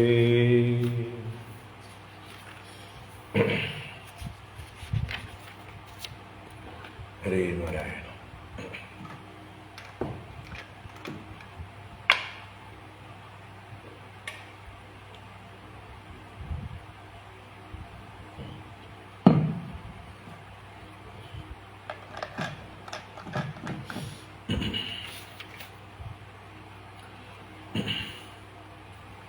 നമുക്ക് രാസ പഞ്ചാധ്യായി അതിലെ ആദ്യത്തെ അധ്യായം ഇപ്പോൾ വായിച്ചു. നമുക്ക് അതിലെ ശ്ലോകങ്ങളുടെ ആശയമാർത്ഥം ആദ്യം കാണാം. കണ്ടുകൊണ്ട് പോകുമ്പോൾ എന്തൊക്കെയാണോ ഭഗവാൻ തോന്നിക്കുന്നത് അതൊക്കെ നമുക്ക് ചർച്ച ചെയ്യാം, വിശദീകരിക്കാം. നാരായണ. ഓം നമോ ഭഗവതേ വാസുദേവായ. 29-ാം അധ്യായം. ദശമസ്കന്ധേ ഏകോനത്രിംശത്തമോऽധ്യായഃ. ശ്രീശുക ഉവാച ഭഗവാനവിതാരാത്രീഃ ശരദോദ്ഭുല്ലമല്ലികാഃ വീക്ഷ്യരന്തും മനശ്ചക്രേ യോഗമായാം ഉപാശ്രിതഃ. ശ്രീശുക ഉവാച ഭഗവാനവിതാരാത്രീഃ ശരദോദ്ഭുല്ലമല്ലികാഃ വീക്ഷ്യരന്തും മനശ്ചക്രേ യോഗമായാമുപാശ്രിതഃ. ശ്രീശുക ബ്രഹ്മർഷി പുതിയൊരു ആഖ്യാനത്തിലേക്ക്, ഭഗവാന്റെ മറ്റൊരു വ്യത്യസ്തമായ ലീലയിലേക്ക് പ്രവേശിക്കുകയാണ് പരീക്ഷത്തിനോട്. ശ്രീശുക ഉവാച ഭഗവാനപി താരാത്രീഃ ശരദോദ്ഭുല്ലമല്ലികാഃ വീക്ഷ്യ രന്തും മനഃ ചക്രേ യോഗമായാം ഉപാശ്രിതഃ. ഭഗവാൻ അപി എന്ന് തുടങ്ങണം. ഇവിടെ ഭഗവാൻ അപി പറഞ്ഞാൽ ഭഗവാനും ഭഗവാൻ പോലും എന്നൊക്കെ അർത്ഥത്തിലാണ് ഭഗവാൻ അപി. അപ്പൊ ഭഗവാൻ അപി എന്ന് പറയണമെങ്കിൽ ഗോപികമാർ എത്രയോ കാലമായി ഭഗവാനുമായിട്ട് കുറച്ച് എന്താ പറയുക, സ്വതന്ത്രമായി, ഏകാന്തമായി, സ്വകാര്യമായി അവരുടെ സ്നേഹം പ്രകടിപ്പിക്കാനായിക്കൊണ്ട് ഭഗവാന്റെ സ്നേഹം, ഭഗവാന്റെ ലാളന ഏറ്റുവാങ്ങാനായിട്ട് കൊതിക്കുന്നു. അവരതിനു വേണ്ടിയിട്ടാണ് കാത്യായനി വ്രതം അനുഷ്ഠിച്ചത്. അതിനു മുമ്പ് നമ്മൾ വേണുഗാനം വർണ്ണിച്ചത് കണ്ടു. ഗോപികമാർ തന്നെ അവരുടെ വാക്കുകൾ കൊണ്ട് ആ ഭഗവാൻ വനത്തിൽ വേണുഗാനം ചെയ്യുമ്പോൾ വനത്തിൽ സംഭവിക്കുന്ന കാര്യങ്ങളൊക്കെ അവർ മനക്കണ്ണുകൊണ്ട് കണ്ട് പരസ്പരം പറഞ്ഞ് ദീർഘനിശ്വാസം വിടുന്ന അവരുടെ ആ ഒരു ഭഗവാനോടുകൂടെ ഗോപന്മാർ കളിക്കുന്നത് പോലെ തങ്ങൾക്ക് കളിക്കാൻ കഴിയുന്നില്ലല്ലോ, എപ്പോഴും ഭഗവാനോടുകൂടി ചേർന്നിരിക്കണം എന്നാണ് അവരുടെ ആഗ്രഹമെങ്കിലും അവരുടെ പ്രാരബ്ധം അല്ലെങ്കിൽ അവരുടെ പരിമിതികൾ അവരെ അതിന് സമ്മതിച്ചിരുന്നില്ല. അപ്പോൾ ആ പരിമിതികളൊക്കെ ലംഘിക്കാൻ വേണ്ടിയിട്ടാണ് അവർ കാത്യായനി വ്രതം അനുഷ്ഠിച്ചത്, മഹാമായയെ ഉപാസിച്ചത്. ആ മായാദേവിയുടെ അനുഗ്രഹം പ്രാർത്ഥിച്ച് ഭദ്രകാളിയെ പൂജ ചെയ്തുകൊണ്ട് അവർ ഉപാസന ചെയ്തു. അതിൻ്റെ ഫലമായി ഭഗവാൻ അവർക്ക് ആ അവസാന ദിവസം മുമ്പിൽ വന്ന് അനുഗ്രഹിച്ചു. അവരുടെ ദേഹാഭിമാനത്തെ തീർത്തു കൊടുത്തുകൊണ്ട് അവരുടെ വസ്ത്രങ്ങളെയൊക്കെ തിരിച്ചു കൊടുത്തു. എങ്കിലും ഭഗവാൻ അപ്പോൾ പറഞ്ഞു, നിങ്ങളുടെ പ്രാർത്ഥനകൾ സഫലമായിരിക്കുന്നു, നിങ്ങളുടെ സ്നേഹം, നിങ്ങളുടെ നിഷ്കളങ്കത, എന്നോട് ഉള്ളതായിട്ടുള്ള നിങ്ങളുടെ ഭക്തി, അതെല്ലാം ഞാൻ ഇപ്പതാ തിരിച്ചറിഞ്ഞിരിക്കുന്നു, അല്ലെങ്കിൽ അതിനെ അംഗീകരിച്ചിരിക്കുന്നു, അല്ലേ, റെക്കഗ്നൈസ് ചെയ്യണം. നിങ്ങൾ നല്ല പ്രേമമുള്ളവരാണ്, എന്നോട് നല്ല ഭക്തിയുള്ളവരാണ് എന്ന് തെളിയിച്ചിരിക്കുന്നു. എനിക്ക് വേണ്ടി നിങ്ങൾ എന്തും ചെയ്യാൻ മടിക്കാത്തവരാണ്, അല്ലേ. നിങ്ങളുടെ ശരീരാഭിമാനം വെടിഞ്ഞ് വസ്ത്രമില്ലാതെ കരയ്ക്ക് കയറി കൈകൾ ശിരസിൽ വെച്ച് കൂപ്പിക്കൊണ്ട് മറ്റ് കുട്ടികൾ നോക്കി നിൽക്കെ, ഗോപന്മാരെ കൂട്ടുകാരായിട്ടുള്ള ആളുകൾ നോക്കി നിൽക്കെ ഭഗവാൻ പറഞ്ഞു അതുകൊണ്ട് ചെയ്യുന്നു, ഭഗവാൻ പറഞ്ഞാൽ ഞങ്ങൾ എന്തും ചെയ്യും, ഞങ്ങളുടെ എല്ലാം ഉപേക്ഷിക്കും, ഞങ്ങളുടെ പ്രാണനെ വേണമെങ്കിൽ ഭഗവാന് വേണ്ടി ഉപേക്ഷിക്കും, ഞങ്ങൾക്ക് ഭഗവാനേക്കാൾ വലുതായിട്ട് ഒന്നുമില്ല എന്ന് പ്രകടിപ്പിച്ചിരുന്നു. അപ്പൊ അതിന് ഭഗവാൻ വാഗ്ദാനം ചെയ്തു, വരുന്ന ശരത്കാല രാത്രികളിൽ ഞാൻ നിങ്ങളുടെ കൂടെ ഉണ്ടാവും, നിങ്ങളുടെ ഏത് ആഗ്രഹങ്ങൾക്കും ഞാൻ നിങ്ങളുടെ ഒരു കളിക്കൂട്ടുകാരനായി നിങ്ങളോടൊപ്പം ഉണ്ടാവും എന്ന് വാഗ്ദാനം ചെയ്തിരുന്നു. അത് അവർക്ക് വേണ്ടി വാഗ്ദാനം ചെയ്തതാണ്. ഇപ്പോൾ കാലാവസ്ഥ എല്ലാം അനുകൂലമായപ്പോൾ, അതാണ് ശരദോദ്ബുല്ല മല്ലികാ രാത്രി വീക്ഷ്യ. ശരത്കാലത്തില് ഉദ്ബുല്ല മല്ലികാഹ രാത്രീഹി. രാത്രീഹി എന്ന് പറഞ്ഞതിലൂടെ ബഹുവചനമാണ്, ഒരു രാത്രിയല്ല, അനേക രാത്രികൾ എന്നാണ് അർത്ഥം. അപ്പൊ നിരന്തരമായിട്ടുള്ള രാത്രികളിൽ, അനേക രാത്രികളിൽ, അതില് ശരത്കാലത്ത് മല്ലികകൾ അഥവാ മല്ലികപ്പൂക്കൾ, മുല്ലപ്പൂക്കളും മറ്റുമെല്ലാം ഉദ്ബുല്ലം, രാത്രിയിൽ വെളുത്ത പൂക്കളൊക്കെ വികസിച്ചു നിൽക്കും. വെളുത്ത പൂക്കളൊക്കെ കൂടുതലായിട്ട് വികസിക്കുന്നത് രാത്രി നേരത്താണ്. അപ്പോൾ അതിൻ്റെയൊക്കെ സുഗന്ധം അന്തരീക്ഷത്തിൽ വായുവിൽ പരക്കുന്നു. അങ്ങനെ എന്താ പറയുക, വണ്ടുകളും തേനീച്ചകളുമൊക്കെ രാത്രിയിൽ പോലും അവരുടെ എന്താ പറയുക ഈ ഗന്ധം കൊണ്ട് ആകൃഷ്ടരായി തേൻ കുടിക്കാനായിട്ട് വരുന്നതായിട്ടുള്ള സന്ദർഭമാണ്. അപ്പോൾ മന്ദമാരുതൻ വീശുന്നു ശരത്കാലത്ത്, ആ മാരുതനിൽ ഈ സുഗന്ധം വരും, അല്ലേ. ശരത്കാലത്ത് എവിടെയൊക്കെ വെളുത്ത പൂക്കൾ കൂടുതലുണ്ടോ ആ രാത്രിയിൽ നമുക്കൊക്കെ സൗരഭ്യം അനുഭവിക്കാം.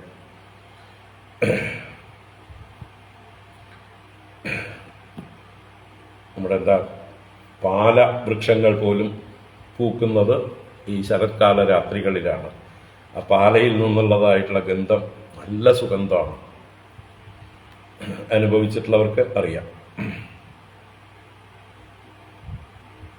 നാട്ടുമ്പുറങ്ങളിലൊക്കെ പാലമരങ്ങളുണ്ടെങ്കിൽ അതിൽ രാത്രി നേരത്ത് പൂത്തു കഴിഞ്ഞാൽ വെളുത്ത പൂക്കളാണ്. നിലാവിൽ ആ വെളുത്ത പൂക്കൾ ഇങ്ങനെ നിൽക്കുന്നത് കണ്ടു കഴിഞ്ഞാൽ വളരെ മനോഹരങ്ങളാണ്. ആ നേരത്തും വണ്ടുകളും തേനീച്ചകളും ഒക്കെ ഈ തേൻ കുടിക്കാൻ വരും.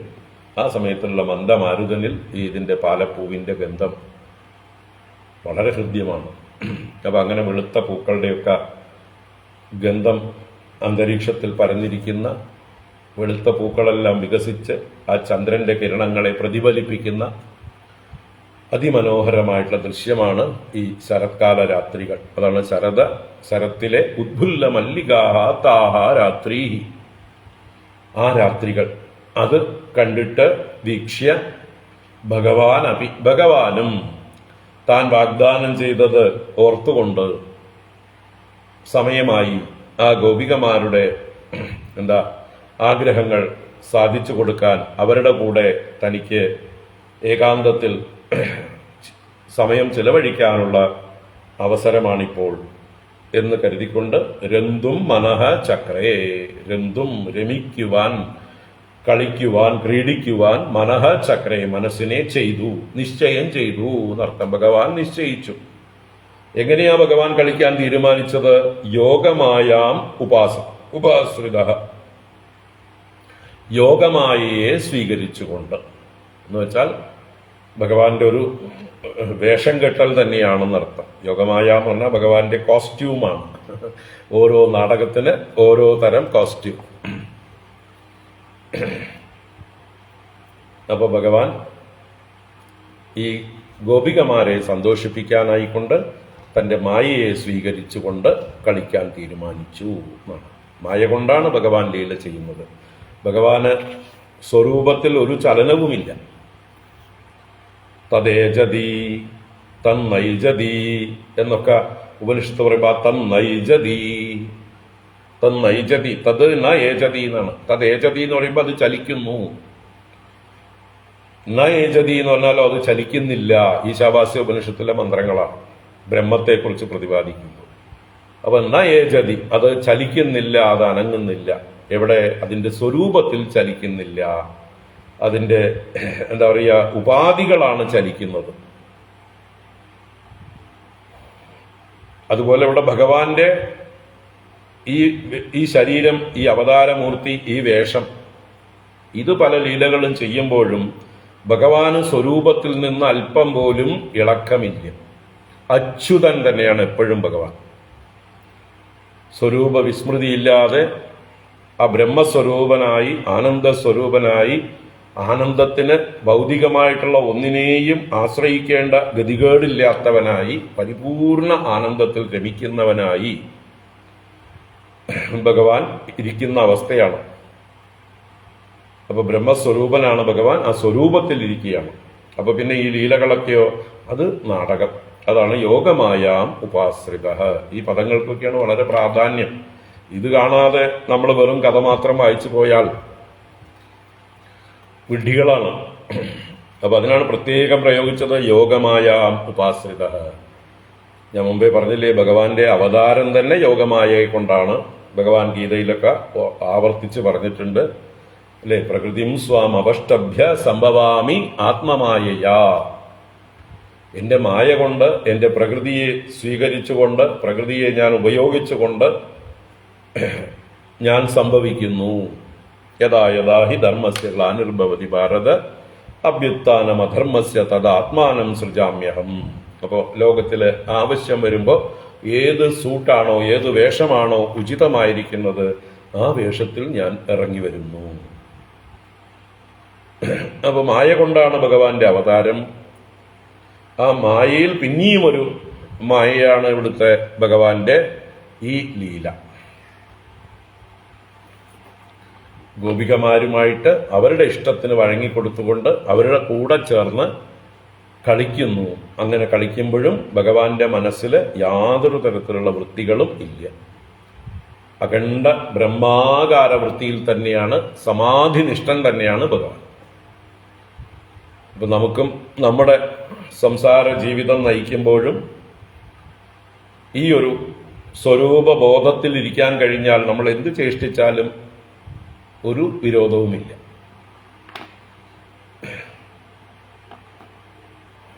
ഏത് പ്രവൃത്തി ചെയ്യുമ്പോഴും ഈ സ്വരൂപബോധം ഉറച്ചിരിക്കുക, എന്നിട്ട് നാടകം കളിക്കുക. എവിടെ വേണമെങ്കിൽ എന്ത് വേഷം വേണമെങ്കിൽ കെട്ടിക്കളിക്കാം നമുക്ക്. ഇതാണ് ജീവൻ മുക്തന്മാര്, മഹാത്മാക്കള്, ശങ്കരാചാര്യരെ പോലെയുള്ള ആളുകളൊക്കെ ചെയ്തിട്ടുള്ള ലീലകൾ. ഇപ്പൊ ഭഗവാനും അത് തന്നെയാണ് ചെയ്യുന്നത്. ഭഗവാൻ അർജുനനോടത് പ്രഖ്യാപിക്കുന്നുണ്ട്.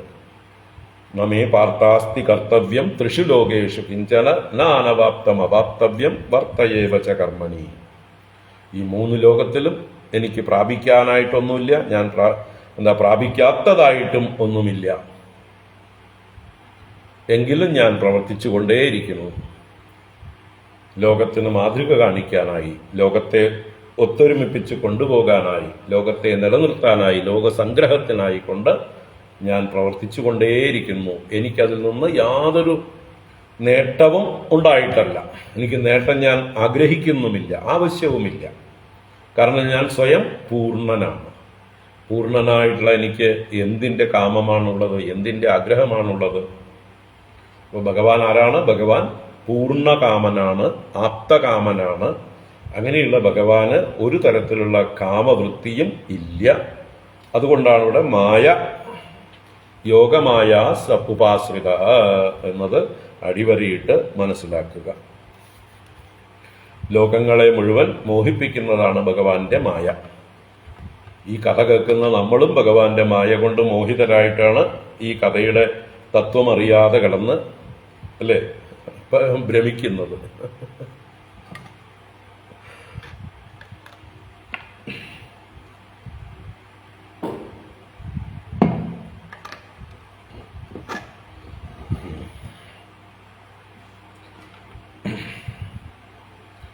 അപ്പൊ ഇനി ഭഗവാൻ നിശ്ചയിച്ചു, മായയെ സ്വീകരിച്ചുകൊണ്ട് കളിക്കാൻ തീരുമാനിച്ചു എന്ന് പറഞ്ഞു. ഇനി ആ കളിയുടെ പശ്ചാത്തലം അടുത്ത ശ്ലോകത്തിൽ വർണ്ണിക്കുകയാണ്. ആ ശരത്കാല സന്ധ്യാവേളയിൽ ചന്ദ്രൻ ഉദിച്ചു വരുന്നതായിട്ടുള്ള ആ രംഗത്തെയാണ് വർണ്ണിക്കുന്നത്. തതോടു രാജകകുബക്കറൈർമുഖം പ്രാച്യാവിലിംബൻ അരുണേന ശന്തമൈഃ സചർഷണീനാം ഉദഗാശുചോ മൃജൻ പ്രിയഃ പ്രിയായ ഇവ ദീർഘദർശനഃ.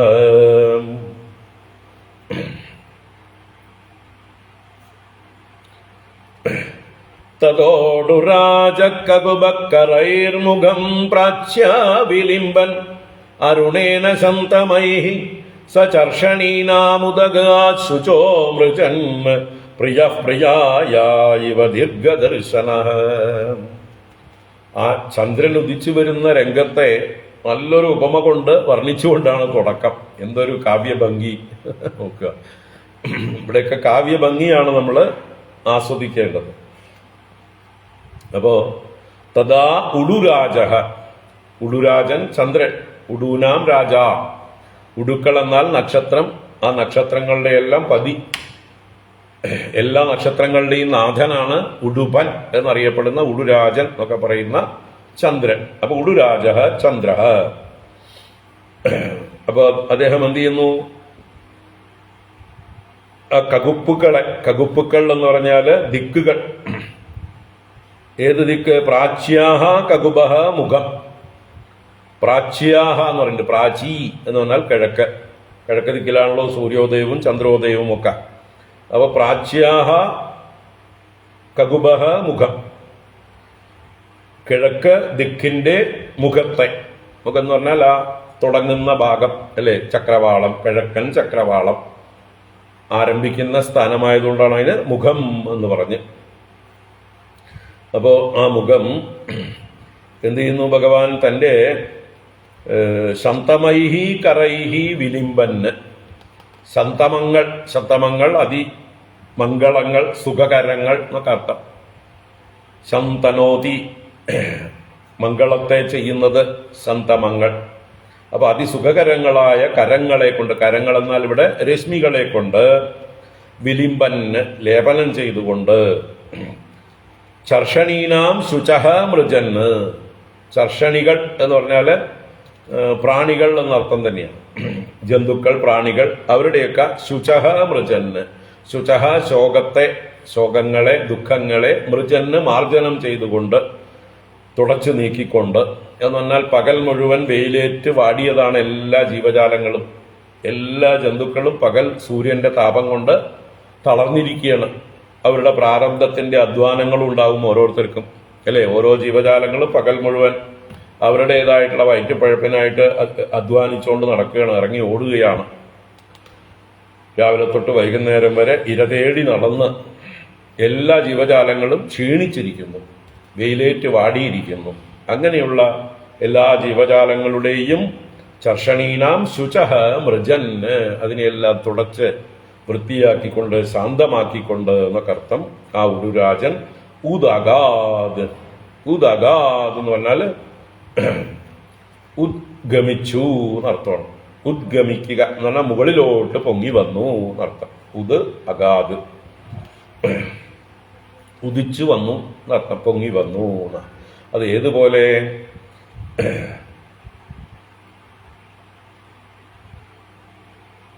പ്രിയ പ്രിയായ ഇവ ദീർഘദർശന, അതാണ് ഉപമ. ദീർഘദർശന പ്രിയ, പ്രിയായ മുഖം അല്ലേ, കരൈഹി ഇവ. ഇവിടെ അരുണ ശബ്ദവും പറഞ്ഞിട്ടുണ്ട്. വിലിംബൻ അരുണേന ശന്തമയി. ചന്ദ്രോദയ സമയത്ത് ആ കിഴക്ക് ചക്രവാളത്തില് ഒരു ചെറിയ ചുവപ്പും ഉണ്ടാവും, നിറം ഉണ്ടാവും. ചുവന്ന നിറത്തോട് കൂടിയിട്ടാണ് പൊങ്ങി വരിക. മുകളിലേക്ക് വന്നു കഴിയുമ്പോഴാണ് നല്ല വെളുത്ത ചന്ദ്രനായിട്ട് മാറുക. അപ്പോൾ ആ ചക്രവാളത്തില് മറ്റേ മേഘങ്ങളുടെയും മറ്റുമൊക്കെ സാന്നിധ്യം ഉള്ളപ്പോൾ കൂടുതലായിട്ട് അത് ചുവന്ന നിറമായിട്ട് മാറും. അപ്പൊ അവിടെ ഏതുപോലെ ദീർഘദർശന പ്രിയ. ദീർഘദർശനൻ എന്ന് പറഞ്ഞാല് ദീർഘകാലമായിട്ട് ദർശിക്കുന്നവൻ എന്ന് വെച്ചാൽ എവിടെയോ ദൂരം പോയിട്ട് പരദേശം പോയി തിരിച്ചു വരികയാണ് ഭർത്താവ് അല്ലെങ്കിൽ കാമുകൻ. കുറെ കാലമായിട്ട് കണ്ടിട്ടില്ല. അപ്പൊ വിരഹ ദുഃഖത്തോടുകൂടി കാത്തിരിക്കുകയാണ് ഭാര്യ, പ്രിയതമ. അതാണ് പ്രിയായ. അപ്പൊ ആ പ്രിയയുടെ മുഖം അരുണേന ഇവ. അവളുടെ മുഖം കുങ്കുമം കൊണ്ടും അവളുടെ പരിഭവം കൊണ്ടും ഒക്കെ ചുവന്നിട്ടുണ്ട്.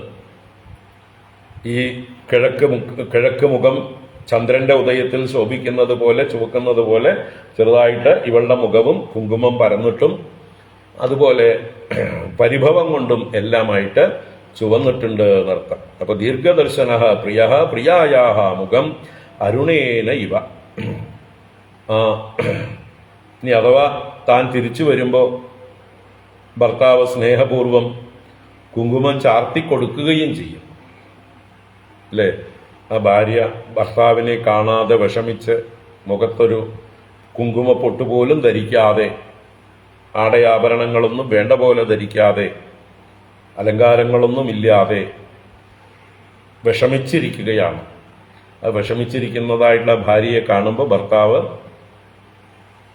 ചേർത്ത് പിടിച്ച് മുഖത്ത് എന്താ കുങ്കുമൊന്നുമില്ലല്ലോ എന്ന് പറഞ്ഞുകൊണ്ട് ആ കുങ്കുമം തൊട്ടുകൊടുക്കുന്നത് പോലെ എന്നുകൂടി അതിമനോഹരമായിട്ടുള്ളൊരു വർണ്ണനയാണ് ഇവിടെ ഉപമയായിട്ട് പറഞ്ഞിരിക്കുന്നത്.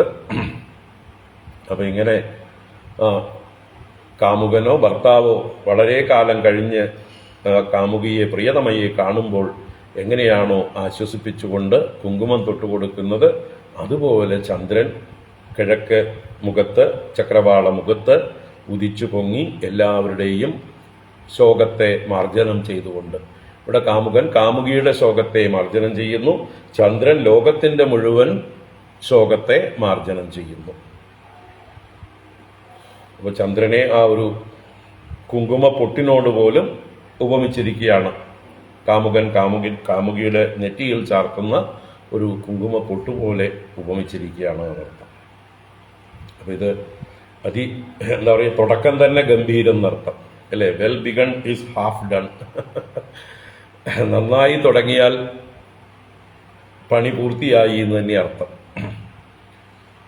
അപ്പൊ ആ കാവ്യത്തിന്റെ ചന്ദ്രോദയത്തെ പോലും, ഈ ഒരു സന്ദർഭത്തെ പോലും എത്ര ഭംഗിയായിട്ടാണ് അവതരിപ്പിച്ചിരിക്കുന്നത്. തതോടു രാജകുബക്കറൈർമുഖം പ്രാച്യാവിലിംബൻ അരുണേന ശന്തമൈ സചർഷണീനാം ഉദഗാശുചോ മൃജൻ പ്രിയ പ്രിയായ ഇവ ദീർഘദർശനഃ. ശുചോ മൃജൻ എന്നുള്ളത് ആ പ്രിയതമൻ പ്രിയയുടെ കണ്ണുനീർ തുടയ്ക്കുന്നത് പോലെ എന്നും കൂടിയാണ്. ശുചഹ മൃജന്. മറ്റ് ജീവജാലങ്ങളുടെ ശോകത്തെ മാർജനം ചെയ്യുന്നു ചന്ദ്രൻ. കാമുകൻ കാമുകിയുടെ കണ്ണുനീർ തുടയ്ക്കുന്നു. ഇനിയാണ് ഭഗവാന്റെ ആ വേണു ഊതുന്നതായിട്ടുള്ള രംഗം. ഏറ്റവും എല്ലാ ജീവജാലങ്ങളെയും മനസ്സിനെ മതിപ്പിക്കുന്ന, ആകർഷിക്കുന്ന, സ്തംഭിപ്പിക്കുന്ന ഭഗവാന്റെ ആ അതിമധുരമായിട്ടുള്ള വേണുഗാനം.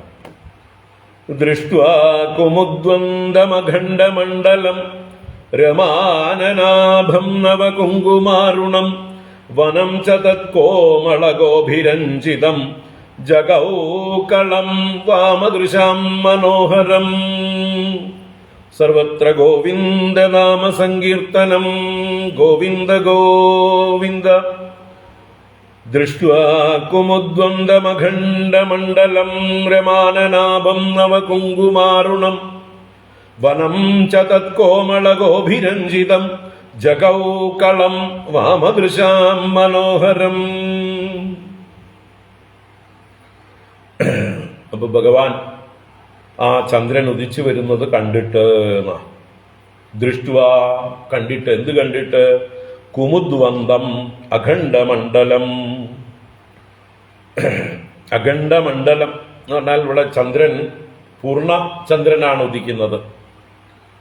മുറിവില്ലാത്ത മണ്ഡലാകൃതിയിലുള്ളതായിട്ടുള്ള, വൃത്താകൃതിയിലുള്ളതായിട്ടുള്ള പൂർണ്ണ ചന്ദ്രൻ ഉദിച്ചു വരികയാണ്. എങ്ങനെ? നവകുങ്കുമാരുണം രമാനനാഭം, രമയുടെ, ലക്ഷ്മിയുടെ ആനനം പോലെ ശോഭയുള്ളത്.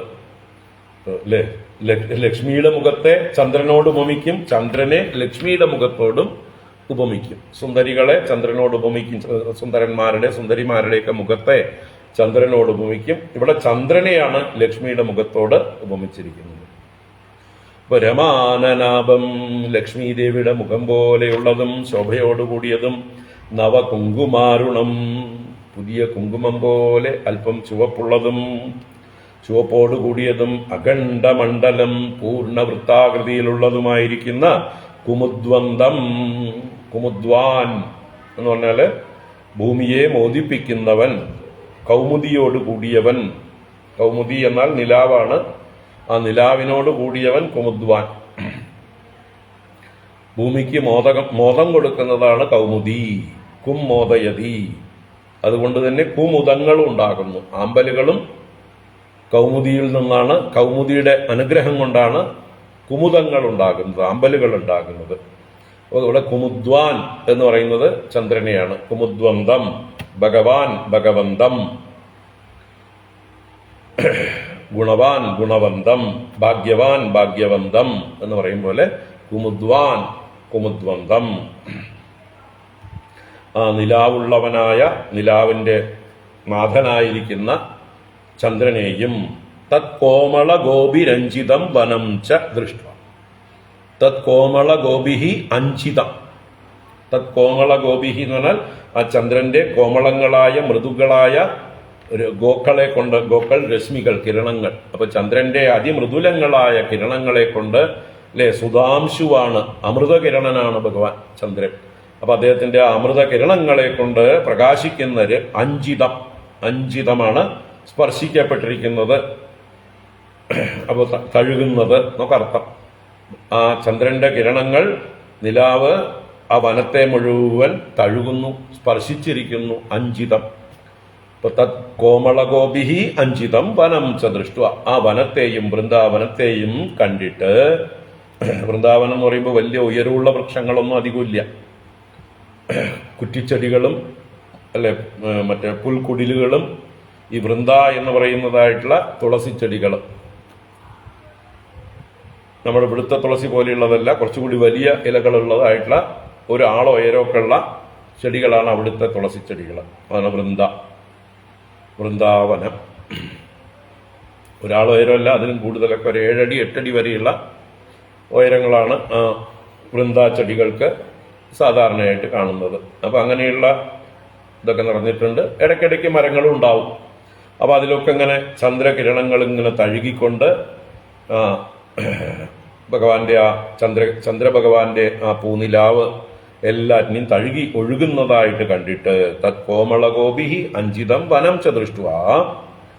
ഇതൊക്കെ കണ്ടപ്പോ അനുകൂല പരിതസ്ഥിതിയായി ഭഗവാന് നല്ല, അല്ലെ, മൂഡ് ആയി. ഭഗവാനും വിചാരിച്ചു ആയിക്കോട്ടെ. ഇതൊക്കെ ഭഗവാന്റെ മൂടൊക്കെ മായയിലാണ് കേട്ടോ. ഈ കഥയൊക്കെ മായയിലാണ് നമ്മൾ കാണേണ്ടത്, അല്ലാതെ ഭഗവാന്റെ ഉള്ളിലേക്ക് തട്ടിയിട്ട് ഇതിനെ ഒന്നും എടുക്കരുത്.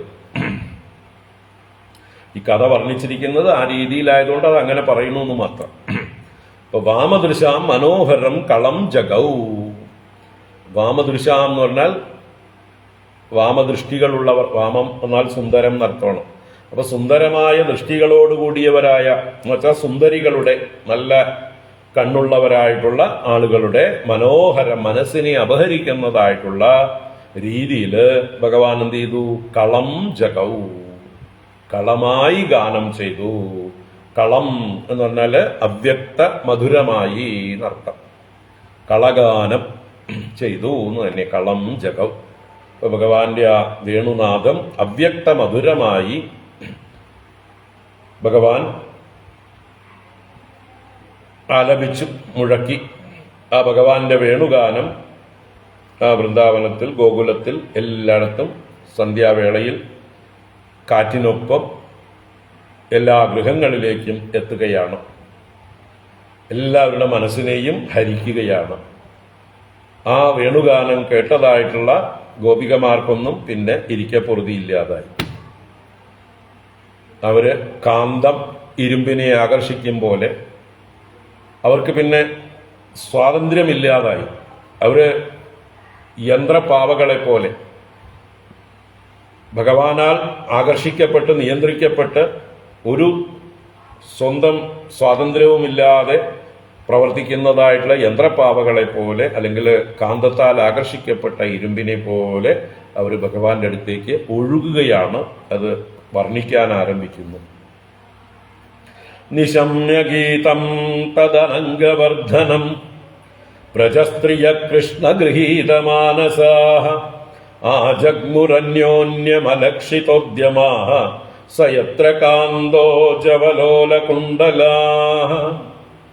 നിശമ്യഗീതം തദനംഗവർദ്ധനം വ്രജസ്ത്രിയ കൃഷ്ണഗൃഹീതമാനസാഃ ആജഗ്മുരന്യോന്യമലക്ഷിതോദ്യമാഃ സയത്ര കാന്തോ ജവലോലകുണ്ഡലാഃ. അപ്പോ തത് അനംഗവർദ്ധനം ഗീതം നിശമ്യ, ഭഗവാൻ കളഗീതം മുഴക്കി. മനസ്സിനെ ഇളക്കുന്നതായിട്ടുള്ള കാമരാജ മന്ത്രമാണ് കള ശബ്ദത്തിന് അർത്ഥം. കളം കളം കളം എന്നുള്ളത് ക്ലീം ക്ലീം ക്ലീം എന്നുള്ള ക്ലീങ്കാര മന്ത്രത്തിന്റെ അഭിവ്യക്തിയാണ്. ക്ലീം എന്നുള്ളത് കാമരാജ മന്ത്രമാണ്. അപ്പൊ ഭഗവാന്റെ ആ കാമരാജ പ്രഭാവത്തോടു കൂടിയതായിട്ടുള്ള കളഗാനം അത് കേട്ടിട്ട് അനംഗവർദ്ധനം, ഓരോരുത്തരുടെ ഉള്ളിലും ആ അനങ്കൻ വർദ്ധിച്ചു വരികയാണ്, കാമൻ വർദ്ധിച്ചു വരികയാണ്, മന്മഥ വികാരം വർദ്ധിച്ചു വരികയാണ് എന്നർത്ഥം. അങ്ങനെയുള്ള ഭഗവാനോട് എന്താ പറയുക, ചേരണം, ഭഗവാനോട് ചെന്ന് ചേരണം, ഭഗവാന്റെ അടുത്തെത്തണം എന്നുള്ളതായിട്ടുള്ള ആ ഒരു കാമം, വ്യഗ്രത അവരുടെ ഉള്ളില് വളർന്നു വരുന്നു. അങ്ങനെ അനംഗവർദ്ധനം തദ്ഗീതം നിശമ്യ, ആ ഭഗവാന്റെ കളഗീതത്തെ കേട്ടിട്ട് കൃഷ്ണഗൃഹീതമാനസാഃ വ്രജസ്ത്രിയഃ, കൃഷ്ണനാൽ ഗ്രഹിക്കപ്പെട്ട മനസ്സോട് കൂടിയവരായ ആ വ്രജസ്ത്രീകൾ, ഗോപികമാർ. അപ്പൊ ഭഗവാൻ പിടിച്ചു വലിച്ചു കഴിഞ്ഞു. ഇവിടെ കയറില്ല എന്ന് മാത്രമേ ഉള്ളൂ, ഭഗവാൻ ബന്ധിച്ചിട്ടുണ്ട്. കയറില്ലാതെ കെട്ടി വലിക്കുകയാണ് അവരെ എന്നർത്ഥം. ഭഗവാന്റെ ഈ ശബ്ദം തന്നെയാണ്, മധുരമായിട്ടുള്ള ഈ കളഗാനം തന്നെയാണ് ഇവരെ ആകർഷിക്കാനുള്ള ഭഗവാന്റെ കയറ്. സൂക്ഷ്മമായിട്ടുള്ള ഒരു പാശം കൊണ്ട് ഭഗവാൻ അവരെ ബന്ധിച്ച് തന്നിലേക്ക് വലിച്ചടുപ്പിക്കുകയാണ്. അതാണ് കൃഷ്ണഗൃഹീതമാനസാഃ വ്രജസ്ത്രിയഃ അന്യോന്യം അലക്ഷിതോദ്യമാഃ. അവർ വീടുകളിൽ നിന്ന് ഇറങ്ങാൻ തുടങ്ങി. ഒരു ഘോഷയാത്രയായിട്ട് ഒഴുകുകയാണ് ഗംഗാപ്രവാഹം പോലെ. പക്ഷേ പരസ്പരം അവർ ശ്രദ്ധിക്കുന്നില്ല, പരസ്പരം കാണുന്നില്ല. എന്ന് വെച്ചാലോ, അവർക്ക് ബാഹ്യബോധമേ ഇല്ല. ഒരു തരത്തിലുള്ള ബാഹ്യബോധവുമില്ലാതെ അവരിങ്ങനെ യന്ത്രം കണക്കെ ഒഴുകുകയാണ്. അതാണ് അലക്ഷിത ഉദ്യമാഹ ജവലോലകുണ്ഡലാഹ. അപ്പൊ അവരുടെ ഉദ്യമം എന്ന് പറഞ്ഞാല് പ്രയാസം, പ്രയത്നം, അത് അലക്ഷിതം, ലക്ഷീകരിക്കപ്പെടാതെ എന്ന് വെച്ചാൽ അനായാസം എന്നർത്ഥം തന്നെയാണ്. ഒരു റിലാക്സ്ഡ് ആയിട്ടാണ് അവർ പോകുന്നത്. ഒഴുകുകയാണ്, മന്ദമായിട്ട് ഒഴുകുകയാണ് എന്ന് പറയാം. ആകർഷിക്കപ്പെട്ട് ഭഗവാന്റെ അടുത്തേക്ക് പോവുകയാണ്. അതാണ് അലക്ഷിതോദ്യമാഹ. എല്ലാ പരിശ്രമങ്ങളും ഉപേക്ഷിച്ചവരായി, പരിശ്രമരഹിതരായി, ഉദ്യമങ്ങളില്ലാത്തവരായി, ജവലോല കുണ്ടലാഹ. അപ്പോൾ അവരുടെ കുണ്ടലങ്ങൾ അവരുടെ സഞ്ചാരവേഗം കൊണ്ട് ഇളകുന്നുണ്ട്. ആ വേഗനിമിത്തം ഇളകുന്ന കർണാഭരണങ്ങളോട് കൂടിയവരായിട്ട് സഹ കാന്ത എത്ര തത്ര ആജഗ്മുഹു. അവരുടെ ആ കാന്ത, അവിടെ പ്രയോഗം തന്നെ കാന്ത എന്നാണ് അല്ലേ. കാന്തം പോലെ തന്നെ കാന്തൻ, ആകർഷിക്കുന്നവൻ, ഒരാൾ കാമിക്കപ്പെടുന്നവൻ. ആ കാന്തൻ എവിടെയാണോ ഉള്ളത് തത്ര ആജഗ്മുഹു, അവിടേക്ക് അവരെല്ലാം ആഗമിച്ചു എന്ന് ആദ്യം ഒന്ന് ആശയം പറഞ്ഞു. ഇനി എങ്ങനെയാണ് അവർ വന്നത് എന്നുള്ളത് ഡീറ്റെയിൽ ആയിട്ട് പറയുകയാണ്. ആദ്യം സംഗ്രഹിച്ചു പറഞ്ഞു, ഇനി വിശദമായിട്ട് പറയാൻ പോവുകയാണ്. ദുഹന്ത്യോപിയുക്കാശ്ചിത് ദോഹം ഹിത്വാ സമുത്സുകാഃ പയോധിസൃത്യ സംയാവം അനുദ്വാസ്യ പരായയുഃ. ദുഹന്ത്യോപിയുക്കാശ്ചിത് ദോഹം ഹിത്വാ സമുത്സുകാഃ പയോധിസൃത്യ സംയാവം അനുദ്വാസ്യ പരായയുഃ. ഇനി അനേക ശ്ലോകങ്ങളില് വർണ്ണിക്കാൻ പോവുകയാണ്.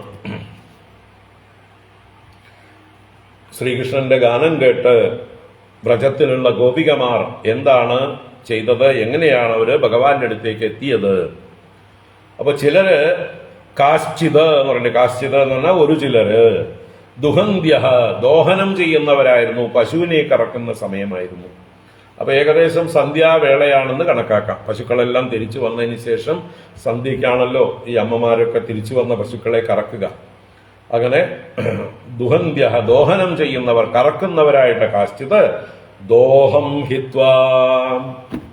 ദോഹം എന്ന് പറഞ്ഞാൽ ദോഹനം ചെയ്ത പാല്, അല്ലെങ്കിൽ കറക്കുക എന്നുള്ള ക്രിയ, ഇത് രണ്ടും ദോഹം.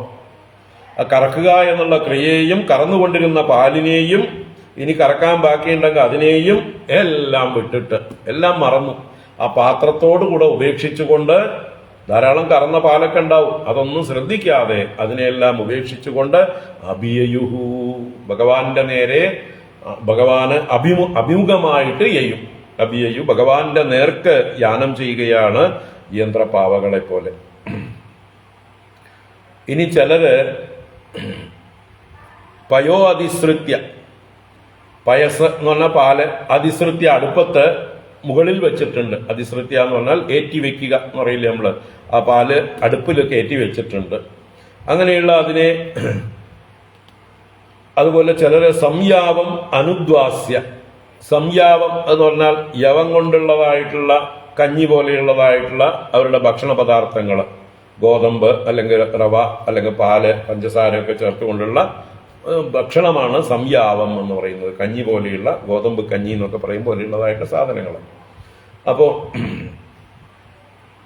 അതെല്ലാം അനുദ്വാസ്യ. അനുദ്വാസ്യ ഉദ്വാസനം ചെയ്യാതെ. ഉദ്വാസനം ചെയ്യുക എന്ന് പറഞ്ഞാൽ എന്താണ്, അതിന്റെ യഥാസ്ഥാനത്തേക്ക് ഇറക്കി വെക്കാതെ, പൂർവ്വസ്ഥിതിയെ പ്രാപിപ്പിക്കാതെ അടുപ്പത്ത് തന്നെ വെച്ചുകൊണ്ട്.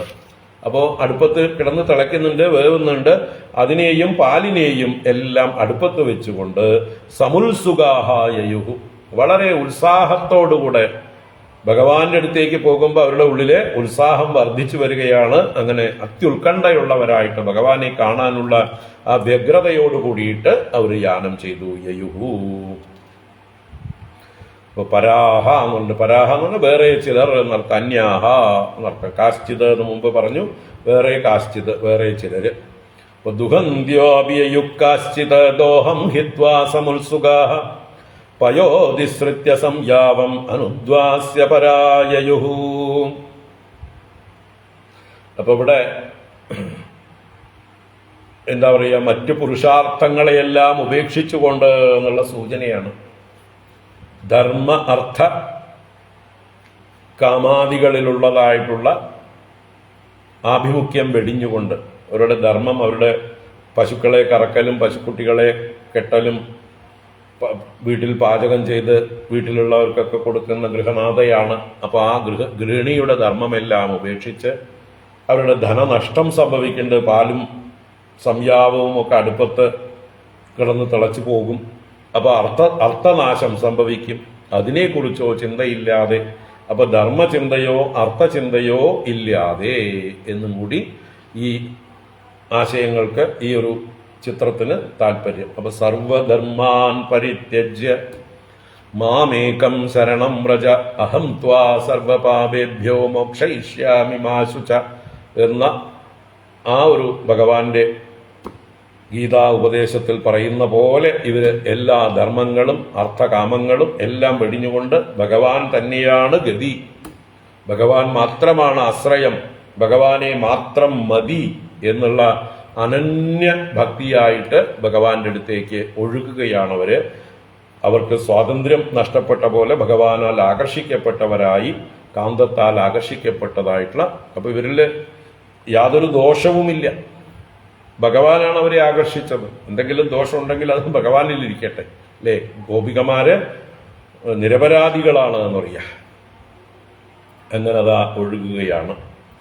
ദുഹന്ത്യോപിയുക്ശ്ചിത് ദോഹം ഹിത്വാ സമുത്സുഗാഃ പയോധിസൃത്യ സംജാവം അനുദ്വാസ്യ പരായയുഃ പരിവേഷയന്ത്യസ്തദ്ധിത്വാ പായയന്ത്യഃ ശിശൂൻ പയഃ ശുശ്രൂഷന്ത്യഃ പതീൻ കാശ്ചിത് അശ്നന്ത്യോപാസ്യ ഭോജനം പരിവേഷയന്ത്യസ്തദ്ധിത്വാ പായയന്ത്യഃ ശിശൂൻ പയഃ ശുശ്രൂഷന്ത്യഃ പതീൻ കാശ്ചിത് അശ്നന്ത്യോപാസ്യ ഭോജനം. ഇനി വിശദമായി വർണ്ണിക്കുകയാണ് അവര് എന്തൊക്കെ ചെയ്യുകയായിരുന്നു. ആ ചെയ്തുകൊണ്ടിരുന്ന കർമ്മങ്ങളൊക്കെ ഉപേക്ഷിച്ചുകൊണ്ട് പരിവേഷയന്ത്യഃ തദ്ഹിത്വാ, പരിവേഷണം ചെയ്യുക എന്ന് പറഞ്ഞാൽ വിളമ്പിക്കൊടുക്കുക. ഭർത്താക്കന്മാർക്കോ അച്ഛന്മാർക്കോ വീട്ടിൽ മുതിർന്നവർക്കോ കുട്ടികൾക്കോ ഒക്കെ വിളമ്പിക്കൊടുക്കലാണ് പരിവേഷണം. അപ്പോൾ ഗൃഹിണികൾ ഗൃഹത്തിലുള്ളവർക്ക് വിളമ്പിക്കൊടുക്കുന്നത് തദ്ഹിത്വ, അത് ഉപേക്ഷിച്ചു. അപ്പോൾ വിളമ്പുന്ന വലിയ പാത്രവും വിളമ്പുന്ന കയ്യിലും ഒക്കെ അവിടെ ഇട്ടു. അതെല്ലാം ഉപേക്ഷിച്ചുകൊണ്ട് തദ്ഹിത്വ. അതുപോലെ വേറെ ചിലര് ശിശൂൻ പയഃ പായയന്ത്യഃ, കുട്ടികൾക്ക് പാല് കുടിപ്പിക്കുകയായിരുന്നു. അവരുടെ മുലപ്പാല് കൊടുക്കുന്ന ആ ഒരു അവസരം.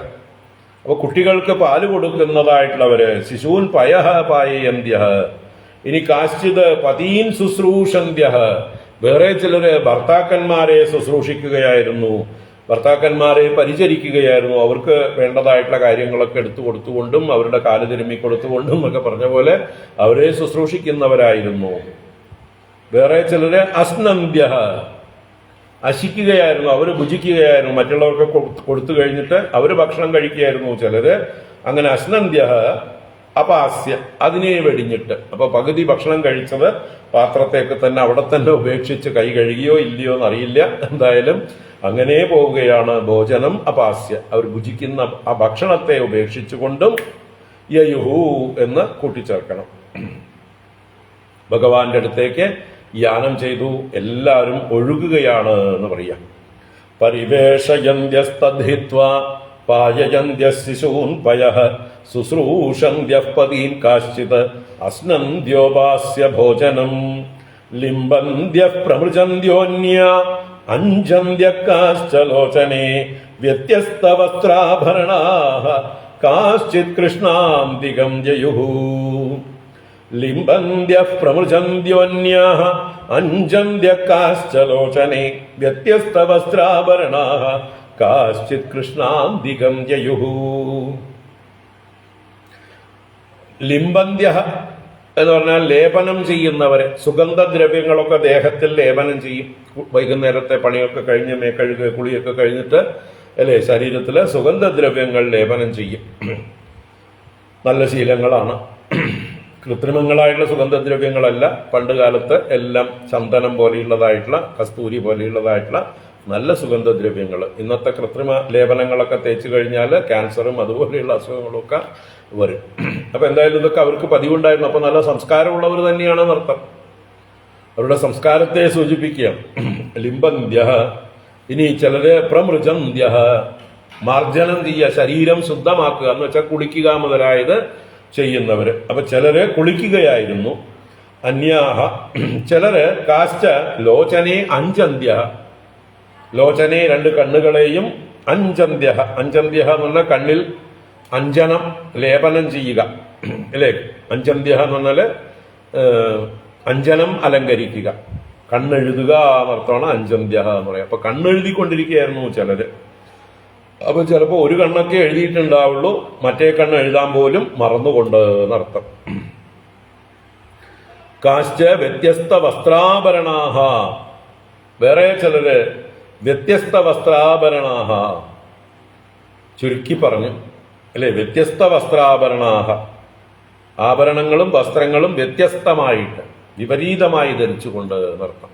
അപ്പൊ കഴുത്തിലിടേണ്ട മാല അരയിൽ അരഞ്ഞാണമായി ചുറ്റിയിട്ടും, കയ്യിലിടേണ്ട വള കാലിൽ തളയായിട്ടിട്ടും, കാലിലിടേണ്ട തള കയ്യില് വളയായിട്ടിട്ടും, കാതിലിടുന്നത് മൂക്കിലിട്ടിട്ടും, മൂക്കിലിടേണ്ടത് കാതിലിട്ടിട്ടും, ഇങ്ങനെയൊക്കെ ആയിട്ട് വസ്ത്രങ്ങളും അതുപോലെ താഴെ ഉടുക്കേണ്ടത് മുകളിലുടുത്തും, മുകളിലുടുക്കേണ്ടത് താഴെ ഉടുത്തും, അടിയിലുടുക്കേണ്ടത് മേലെ ഉടുത്തും എന്ന് പറഞ്ഞ പോലെ എല്ലാം വിപരീതമായിട്ട് എല്ലാം മറന്നു. അവർ ദേഹബോധമില്ല, ബാഹ്യബോധമില്ല. ഇപ്പൊ അവർക്ക് യാതൊരു സ്വാതന്ത്ര്യവുമില്ലാതെ എങ്ങനെയോ അവര് എടുത്തു കൊണ്ടുപോകപ്പെടുകയാണ് ഭഗവാന്റെ അടുത്തേക്ക്. അപ്പൊ ഒരു പ്രത്യേക അവസ്ഥയിലായി കഴിഞ്ഞവര് എല്ലാം മറന്നുകൊണ്ട് എന്നർത്ഥം.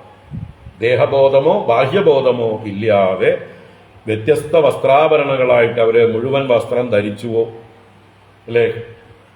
ചിലപ്പോ അടിവസ്ത്രം മാത്രം ധരിച്ചിട്ടുണ്ടാവും, മേൽവസ്ത്രം ധരിച്ചിട്ടുണ്ടാവില്ല, അടിയിൽ വേഷ്ടി ഉടുത്തിട്ടുണ്ടാവും, മുകളിലുള്ള എന്താ പറയുക ഉത്തരീയം ധരിച്ചിട്ടുണ്ടാവില്ല, കഞ്ചുകം ധരിച്ചിട്ടുണ്ടാവില്ല, കാതിൽ ഒരു കാതിൽ ആഭരണം ധരിച്ചിട്ടുണ്ടാവും, മറ്റേ കാതിൽ ആഭരണം ഉണ്ടാവില്ല. ഇങ്ങനെയൊക്കെ വ്യത്യസ്ത വസ്ത്രാഭരണാഹ. ഇതൊക്കെ പല കവികളും പിന്നെ പല പാട്ടുകളിലൂടെ അവതരിപ്പിച്ചിട്ടുണ്ട് അല്ലെ. ഇങ്ങനെയൊക്കെയാണ് ദേവി ഈ ഗോപികമാര് ഭഗവാന്റെ അടുത്തേക്ക് പോയത് എന്ന് അവരുടെ മനോധർമ്മം അനുസരിച്ച് ഓരോരുത്തരും വർണ്ണിച്ചിട്ടുണ്ട്. അപ്പൊ ഒരു സംഭ്രമം, ഒരു പാരവശ്യം, ഒരു ദൈന്യം അല്ലെ, എല്ലാം അവർക്ക് വന്നു ചേർന്നു. അവര് എല്ലാം മറന്നു എന്നർത്ഥം. ഭഗവാന്റെ അടുത്ത് എത്തുകയേ വേണ്ടൂ എങ്ങനെയെങ്കിലും. ബാക്കിയുള്ള കാര്യങ്ങളിലൊന്നും മനസ്സിരുത്താൻ സാധിക്കുന്നില്ല. എല്ലാത്തിനും മനസ്സ് വിട്ടു. ശരീരബോധമോ ബാഹ്യബോധമോ ഇല്ല, എല്ലാറ്റിൽ നിന്നും മനസ്സ് വിട്ടു. അനിത്യം അസുഖം ലോകം ഇമം പ്രാപ്യ ഭജസ്വമാ. ഈ ലോകത്ത് ഭജിക്കേണ്ടത്, പ്രാപിക്കേണ്ടത് ഭഗവാനെയാണ്. ബാക്കിയുള്ളതൊക്കെ നിസാരമാണ്, സ്വയം നശിച്ചു പോകുന്നതാണ്. എത്ര മുറുക്കി പിടിച്ച് നിർത്തിയാലും ഒന്നും. താവാര്യമാണാപതിഭിഃ പിതൃഭിർഭ്രാതൃബന്ധുഭിഃ ഗോവിന്ദാപഹൃതാത്മാനോ നന്യവർത്തന്ത മോഹിതാഃ. താവാര്യമാണാപതിഭിഃ പിതൃഭിർഭ്രാതൃബന്ധുഭിഃ മോഹിതാഃ. അപ്പൊ ചിലര് അവരുടെ ഭർത്താക്കന്മാരോ പതിബിഹി അല്ലെങ്കിൽ പിതൃബിഹി അച്ഛന്മാരാലോ, ഭ്രാതൃ ബന്ധുബിഹി സഹോദരന്മാരാലോ, മറ്റ് അമ്മാമൻ മുതലായ ബന്ധുക്കളാലോ, വാര്യമാണാഹ നിവാര്യമാണാഹ, വാര്യമാണാഹ തടയപ്പെട്ടവരായിട്ട്. എവിടേക്കാ ഈ രാത്രി നേരത്ത് പോണ്, ഇവിടുത്തെ കാര്യങ്ങളൊക്കെ ഉപേക്ഷിച്ചിട്ട് എവിടേക്കാ പോണ് എന്നൊക്കെയുള്ള രീതിയിൽ പലരും ഇവരെ തടയാനായിട്ട് ശ്രമിച്ചു. ഇവരുടെ ഗൃഹങ്ങളിലുള്ള പുരുഷന്മാര് ഇവരെ അവരുടെ കൃത്യത്തിലേക്ക് പ്രേരിപ്പിക്കാൻ, തിരിച്ചു കൊണ്ടുവരാനായിട്ട് പ്രയത്നപ്പെട്ടു. അങ്ങനെ ഭാര്യമാണാഹ അപി ഗോവിന്ദാപഹൃതാത്മാനഃ, ആ ഗോവിന്ദനാൽ അപഹൃത ആത്മാനഃ, അപഹരിക്കപ്പെട്ട ആത്മാവോടുകൂടി മനസ്സോടുകൂടിയവരായിട്ട്, മോഹിതാഹ എല്ലാം മറന്നവരായി. എന്താണ് തങ്ങളിപ്പോ ചെയ്യേണ്ടത്? ലൗകികങ്ങളായ തങ്ങളുടെ ധർമ്മങ്ങളെല്ലാം മറന്നുകൊണ്ട്, താഹ നന്യവർത്തന്ത അവർ നിവർത്തിച്ചില്ല, മടങ്ങിയില്ല, അവര് മുന്നോട്ട് തന്നെ പോയി. അപ്പൊ ഗോപന്മാരും മറ്റു ഗോപന്മാരൊക്കെ പലരും വാക്കാൽ വിളിച്ചിട്ടുണ്ടാവും, എവിടേക്കാ ഈ പോണ്, ഈ സന്ധ്യ നേരത്തേക്ക് എവിടേക്കാണ് എന്നിങ്ങനെയൊക്കെ ചോദിച്ച് പലരും നിവാരണം ചെയ്യാൻ ശ്രമിച്ചു. പക്ഷേ അതൊന്നും ശ്രദ്ധിക്കാതെ, ഇതൊന്നും ഞങ്ങളോടല്ല എന്ന മട്ടില്, ഞങ്ങളെ ആർക്കും തടയാൻ കഴിയില്ല എന്ന മട്ടില് ഭഗവാന്റെ അടുത്തേക്ക് ഒരു പ്രത്യേക അവസ്ഥയില് അല്ലേ അവരിങ്ങനെ സഞ്ചരിക്കുകയായിരുന്നു. മടങ്ങിയില്ല. താഹ ന്യവർത്തന്ത നന്യവർത്തന്ത എന്നർത്ഥം. അപ്പോ ആ ഭഗവാനോടുള്ളതായിട്ടുള്ള പ്രേമം അതിന്റെ മൂർധന്യത്തിലെത്തി അവർക്ക്. ബാക്കി ഒരു ധർമ്മത്തിലും അവർക്ക് താല്പര്യമില്ലാതായി. എന്നാൽ ചിലരെ വീട്ടിൽ വാതിലടച്ച് പുറത്തേക്ക് വിട്ടില്ല എന്ന് പറയുന്നത്. അതാണ് അന്തർഗൃഹഗതാ കാശ്ചിത് ഗോപ്യോ അലബ്ധ വിനിർഗമാഹ കൃഷ്ണം തദ്ഭാവനായുക്താഹ ദദ്യുർമീലിതലോചനാഹ. അന്തർഗൃഹഗതാ കാശ്ചിത് ഗോപ്യോ അലബ്ധ വിനിർഗമാഹ കൃഷ്ണം തദ്ഭാവനായുക്താഹ ദദ്യുർമീലിതലോചനാഹ. അപ്പോ ചിലര് അന്തർഗൃഹഗതാഹ, ഗൃഹത്തിന്റെ അന്തർഭാഗത്ത് ഗമിച്ചിരുന്നവർ, പ്രവേശിച്ചിരുന്നവർ, കാശ്ചിത് ഗോപ്യ, ചില ഗോപികമാര്, അലബ്ധ വിനിർഗമാഹ, വിനിർഗമം പുറത്തേക്ക് കടക്കാനുള്ള വഴി, നിർഗമിക്കാനുള്ള മാർഗം, അത് അലബ്ധം ലഭിച്ചില്ല. എന്താ കാരണം? പുറത്തുനിന്ന് മറ്റുള്ളവർ വാതിലടച്ചു എന്നർത്ഥം. അപ്പൊ ഉള്ളിലാക്കിയതോടുകൂടി പുറത്തേക്ക് പോകാൻ കഴിയാതെ അലബ്ധ വിനിർഗമകളായിട്ട് തദ്ഭാവനായുക്താഹ, ആ ഭഗവാനെ തന്നെ ഹൃദയത്തിൽ ഭാവിക്കുന്നവരായി, അതിൽ മുഴുകിയവരായി, വലിയ യോഗികളെക്കാൾ, അല്ലേ? യോഗികളൊക്കെ ഭഗവാനെ ഹൃദയത്തിൽ പിടിച്ചു കെട്ടാനായിട്ട് പ്രയാസപ്പെടുന്നു. ഇവിടെ ഗോപികമാർക്ക് ഒരു പ്രയാസവുമില്ല. അവരുടെ ഹൃദയത്തിൽ നിറഞ്ഞിരിക്കുന്നത് ഭഗവാനാണ്. ആ ഭഗവാനെ ഹൃദയത്തിൽ ധ്യാനിച്ചുകൊണ്ട് തദ്ഭാവനായുക്താഹ മീലിതലോചനാഹ കൃഷ്ണം ദദ്യു. മീലിതലോചന, കണ്ണടച്ചുകൊണ്ട് അവരെവിടെ ഇരുന്നോ അവിടെ ഇരുന്നുകൊണ്ട് കൃഷ്ണം ദദ്യുഹു, കൃഷ്ണനെ ധ്യാനിച്ചു. അപ്പൊ അവരുടെ ഹൃദയത്തിൽ നിറഞ്ഞിരിക്കുകയാണ് കൃഷ്ണൻ. ആ കൃഷ്ണനെ അവര് ധ്യാനിച്ചു. അപ്പോ മഹർഷീശ്വരന്മാർ, യോഗിമാർ പോലും സാധിക്കാത്തതായിട്ടുള്ള കാര്യം ഇവർക്ക് എളുപ്പത്തിൽ സാധിച്ചു. അവരുടെ പ്രേമം, ഭഗവാനോടുള്ള ഭക്തി, ആ ഭഗവാനോടുള്ളതായിട്ടുള്ള സ്നേഹാധിക്യം കൊണ്ട്. ദുസ്സഹ പ്രേഷ്ട വിരഹ തീവ്രതാപദുദാശുഭാഹ ധ്യാനപ്രാപ്താച്യുതാശ്ലേഷ നിർവൃത്യാ ക്ഷീണമംഗളാഹ തമേവ പരമാത്മാനം ചാരബുദ്ധ്യാഭിസംഗതാഹ ജഹുർഗുണമയം ദേഹം സദ്യഃ പ്രക്ഷീണബന്ധനാഹ. ദുസ്സഹ പ്രേഷ്ട വിരഹ തീവ്രതാപദുദാശുഭാഹ ധ്യാനപ്രാപ്താച്യുതാശ്ലേഷ നിർവൃത്യാ ക്ഷീണമംഗളാഹ തമേവ പരമാത്മാനം ചാരബുദ്ധ്യാഭിസംഗതാഹ ജഹുർഗുണമയം ദേഹം സദ്യഃ പ്രക്ഷീണബന്ധനാഹ. അപ്പൊ ഇങ്ങനെ പുറത്തേക്ക് പോകാൻ കഴിയാതെ ഭഗവാനെ ഹൃദയത്തിൽ ധ്യാനിച്ചുകൊണ്ടിരിക്കുന്ന അവരുടെ അവസ്ഥ പറയാണ്. ദുസ്സഹ പ്രേഷ്ട വിരഹ തീവ്രതാപദുദാശുഭാഹ. ദുസ്സഹം, സഹിക്കാൻ പറ്റാത്തതായിട്ടുള്ള പ്രേഷ്ട വിരഹം, പ്രേഷ്ടൻ പ്രിയതമൻ, ആ പ്രിയതമനുമായിട്ടുള്ള വിരഹം കൊണ്ടുള്ള തീവ്രമായ താപം അവരുടെ ഉള്ളിൽ തപിക്കുകയാണ്. പഞ്ചാഗ്നി മധ്യത്തിൽ തപസ്സിരിക്കുന്ന യോഗികളെക്കാൾ, താപസന്മാരെക്കാൾ കൂടുതലായിട്ട് ഇവരുടെ ഉള്ള് തപിക്കുകയാണ്. തീവ്രതാപമാണ്. അപ്പൊ താപസന്മാരെ പോലെ തന്നെ ഇവരും തപസ്വിനികളാണ് എന്ന് പറയാം. ഇവരുടെ ഉള്ളിലെ തപസ്സുണ്ട്, തപിക്കുന്നുണ്ട്, തീവ്രതാപമാണ്. അത് ദുസ്സഹ പ്രേഷ്ട വിരഹം കൊണ്ടാണ് ഉണ്ടായത്. ആ ഭഗവാനെ പ്രാപിക്കാനുള്ളതായിട്ടുള്ള വ്യഗ്രത, ആ വ്യഗ്രത അത് അവരുടെ ഉള്ളിലെ തീവ്രതാപമായി. അതുകൊണ്ട് തന്നെ ദുത അശുഭാഹ, അവരുടെ അശുഭങ്ങൾ, പാപങ്ങൾ എല്ലാം തന്നെ ദുതം ആയി, ദൂനനം ചെയ്യപ്പെട്ടു, നശിപ്പിക്കപ്പെട്ടു എന്നർത്ഥം. അപ്പൊ അവരുടെ ഉള്ളില് ഭഗവത് ചിന്ത കൊണ്ട്, തീവ്രമായ ഭഗവത് ചിന്ത കൊണ്ട് അവരുടെ ഉള്ളിലുള്ള മറ്റ് യാതൊരു ചിന്തകളും ഇല്ലാതെയായി, എല്ലാ വൃത്തികളും അടങ്ങി, എല്ലാ പാപവാസനകളും ശമിച്ചു. അങ്ങനെ ഭഗവാനിൽ തന്നെ മനസ്സുറപ്പിച്ചവരായി അവര്. അങ്ങനെ എന്ത് ചെയ്തു? ധ്യാനപ്രാപ്ത അച്യുതാശ്ലേഷ നിർവൃത്യ ക്ഷീണമംഗളാഹ ജാരബുദ്ധ്യാ അപീതം പരമാത്മാനമേവ സംഗതാഹ സദ്യഃ പ്രക്ഷീണബന്ധനാഹ ഗുണമയം ദേഹം ജഹുഹു. അവര് ഗുണമയം ദേഹം ജഹുഹു, ഗുണത്രയങ്ങളെ കൊണ്ടുണ്ടാക്കിയ ഈ ദേഹത്തെ അവര് വെടിഞ്ഞു, ദേഹം ഉപേക്ഷിച്ചു. ജഹു, ദേഹത്യാഗം ചെയ്തു. അപ്പൊ അവരെങ്ങനെയൊക്കെ ആയിട്ട് എന്ന് പറയുന്നത് ധ്യാനപ്രാപ്ത അച്യുതാശ്ലേഷ നിർവൃത്യ ക്ഷീണമംഗളാഹ.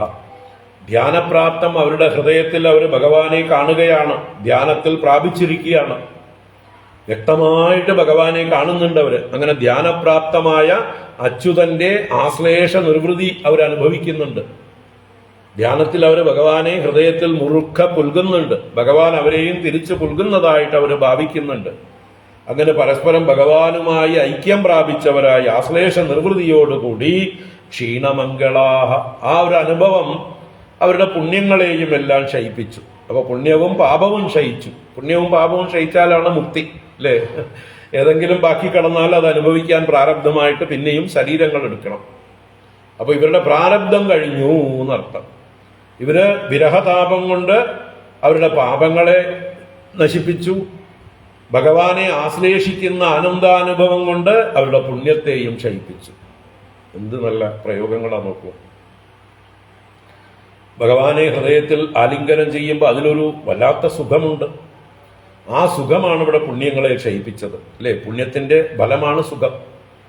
അപ്പോൾ ക്ഷീണമംഗളാഹ, എല്ലാ പുണ്യങ്ങളും ക്ഷയിച്ചവരായി പുണ്യപാപങ്ങൾ വർജിച്ച് ജാരബുദ്ധ്യ അപി തം പരമാത്മാനമേവ സംഗതാഹ. ആദ്യം ജാരബുദ്ധിയോട് കൂടിയിട്ടാണ് ഭഗവാനെ ചിന്തിച്ചതെങ്കിലും ജാരൻ എന്ന വിചാരത്തോടു കൂടിയാണെങ്കിലും തം പരമാത്മാനമേവ സംഗതാഹ, ആ പരമാത്മാവായ ഭഗവാനെ തന്നെ സംഗമിച്ചവരായി പ്രാപിച്ചവരായി സദ്യ പ്രക്ഷീണബന്ധനാഹ, ഉടനെ തന്നെ അവരുടെ എല്ലാ കർമ്മബന്ധനങ്ങളും ഭിദ്യതേ ഹൃദയഗ്രന്ഥി ഛിദ്യന്തേ സർവസംശയാഹ ക്ഷീയന്തേ ചാസ്യ കർമാണി തസ്മിൻ ദൃഷ്ടേ പരാവരേ എന്ന് ഉപനിഷത്തും ഭാഗവതവും ഒക്കെ പറയുന്ന ആ തലത്തിലേക്ക് അവരെത്തി. പ്രക്ഷീണബന്ധനാഹ, പ്രകർഷേണ ക്ഷയിച്ച ബന്ധനങ്ങളോടുകൂടി എല്ലാ കർമ്മബന്ധനങ്ങളും പ്രാരബ്ധങ്ങളും എല്ലാം നശിച്ചവരായിട്ട് ഗുണമയം ദേഹം ജഹുഹു, അവരുടെ ത്രിഗുണാത്മകമായിരിക്കുന്ന ഈ ശരീരത്തെ ഉപേക്ഷിച്ചു.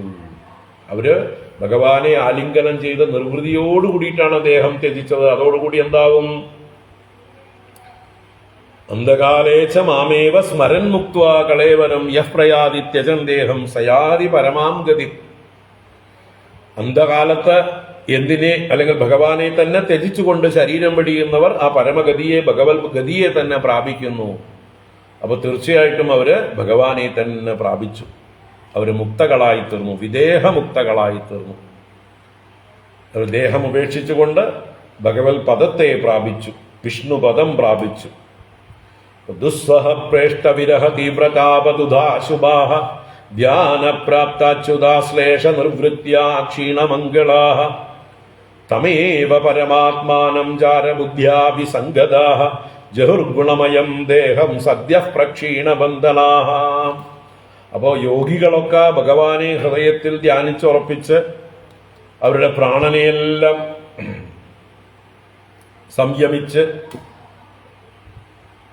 ഉദാനൻ എന്ന പ്രാണനെ കൊണ്ട് ബാക്കിയുള്ള പ്രാണനെയൊക്കെ മുകളിലേക്ക് നയിച്ച് മൂർധാവിലൂടെ ബ്രഹ്മരന്ധ്രം വളർന്ന് അവരുടെ പ്രാണനെ പുറത്തേക്ക് വിട്ട് ഭഗവാനിലേക്ക് സദ്യോമുക്തി എന്ന് പറയുന്ന ഭഗവത് പ്രാപ്തി നേടുന്ന യോഗികളുടെ അവസ്ഥയാണ് ഇവിടെ ഈ ഗോപികമാർക്ക് ലഭിച്ചത്. സദ്യോമുക്തി, ഇമ്മീഡിയറ്റ് ആയിട്ട് അവർ ഭഗവാനെ പ്രാപിച്ചു. ഇനി അവർക്ക് യാതൊരു ലോകബന്ധവും ഇല്ല, ഒരു തരത്തിലുള്ള വാസനകളും ശേഷിക്കുന്നില്ല. അപ്പൊ അത്രയും ഭാഗ്യവതികളായി തീർന്നു എന്നർത്ഥം.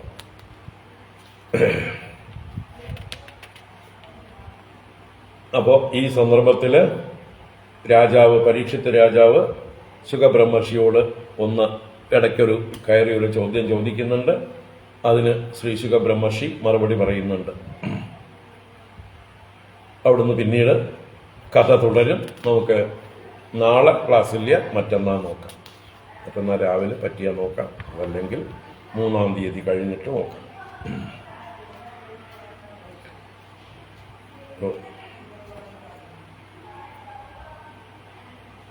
ഭഗവാന്റെ അനുഗ്രഹം കൊണ്ട് ഈ രാസക്രീഡാ വർണ്ണനം എല്ലാവർക്കും നന്നായിട്ട് ആസ്വദിക്കാനും ഉൾക്കൊള്ളാനും കഴിയട്ടെ ആശംസിച്ചുകൊണ്ട് ഇപ്പോൾ ഇവിടെ നിർത്തുന്നു. ഓം കായേന വാചാ മനസേന്ദ്രിയർവാ ബുദ്ധ്യാത്മനാ വാ പ്രകൃതേ സ്വഭാവാത് കരോമി യദ്യത് സകലം പരസ്മൈ നാരായണായേതി സമർപ്പയാമി. ഓം ശാന്തി ശാന്തി ശാന്തി. ഹരി ഓം ശ്രീ ഗുരുഭ്യോ നമഃ. ഹരി ഓം.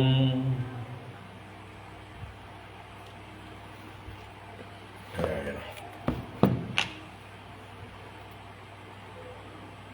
ഹരി ഓം ഹരി ഓം. നാളെ രാവിലെയും വൈകുന്നേരവും പുറത്ത് പരിപാടികളാണ്. മറ്റന്നാൾ രാവിലെ നോക്കാം. ഹരി ഓം.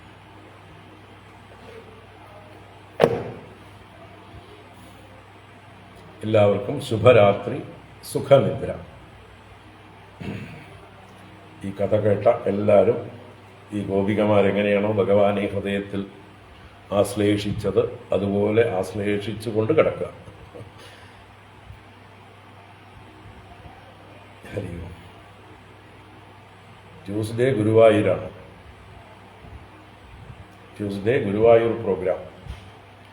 ഗുരുവായൂരിൽ രാവിലെ 6 മുതൽ ഉച്ചയ്ക്ക് 1 മണി വരെ നമ്മൾ ആധ്യാത്മിക ഹാളിൽ വിഷ്ണു സ്തോത്രങ്ങളുടെ പാരായണം.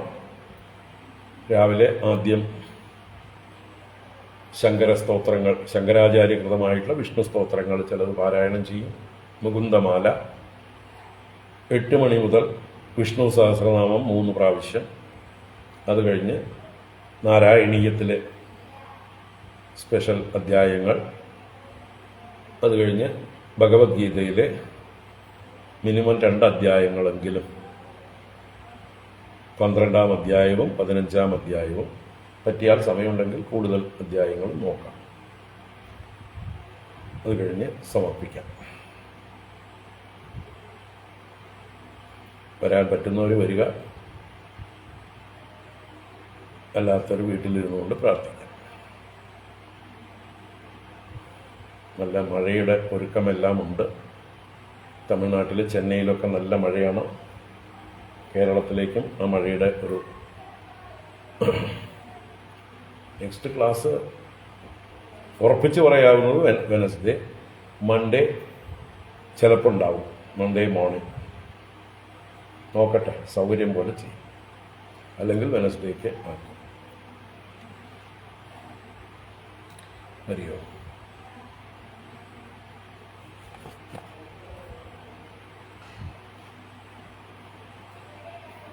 ഹരി ഓം.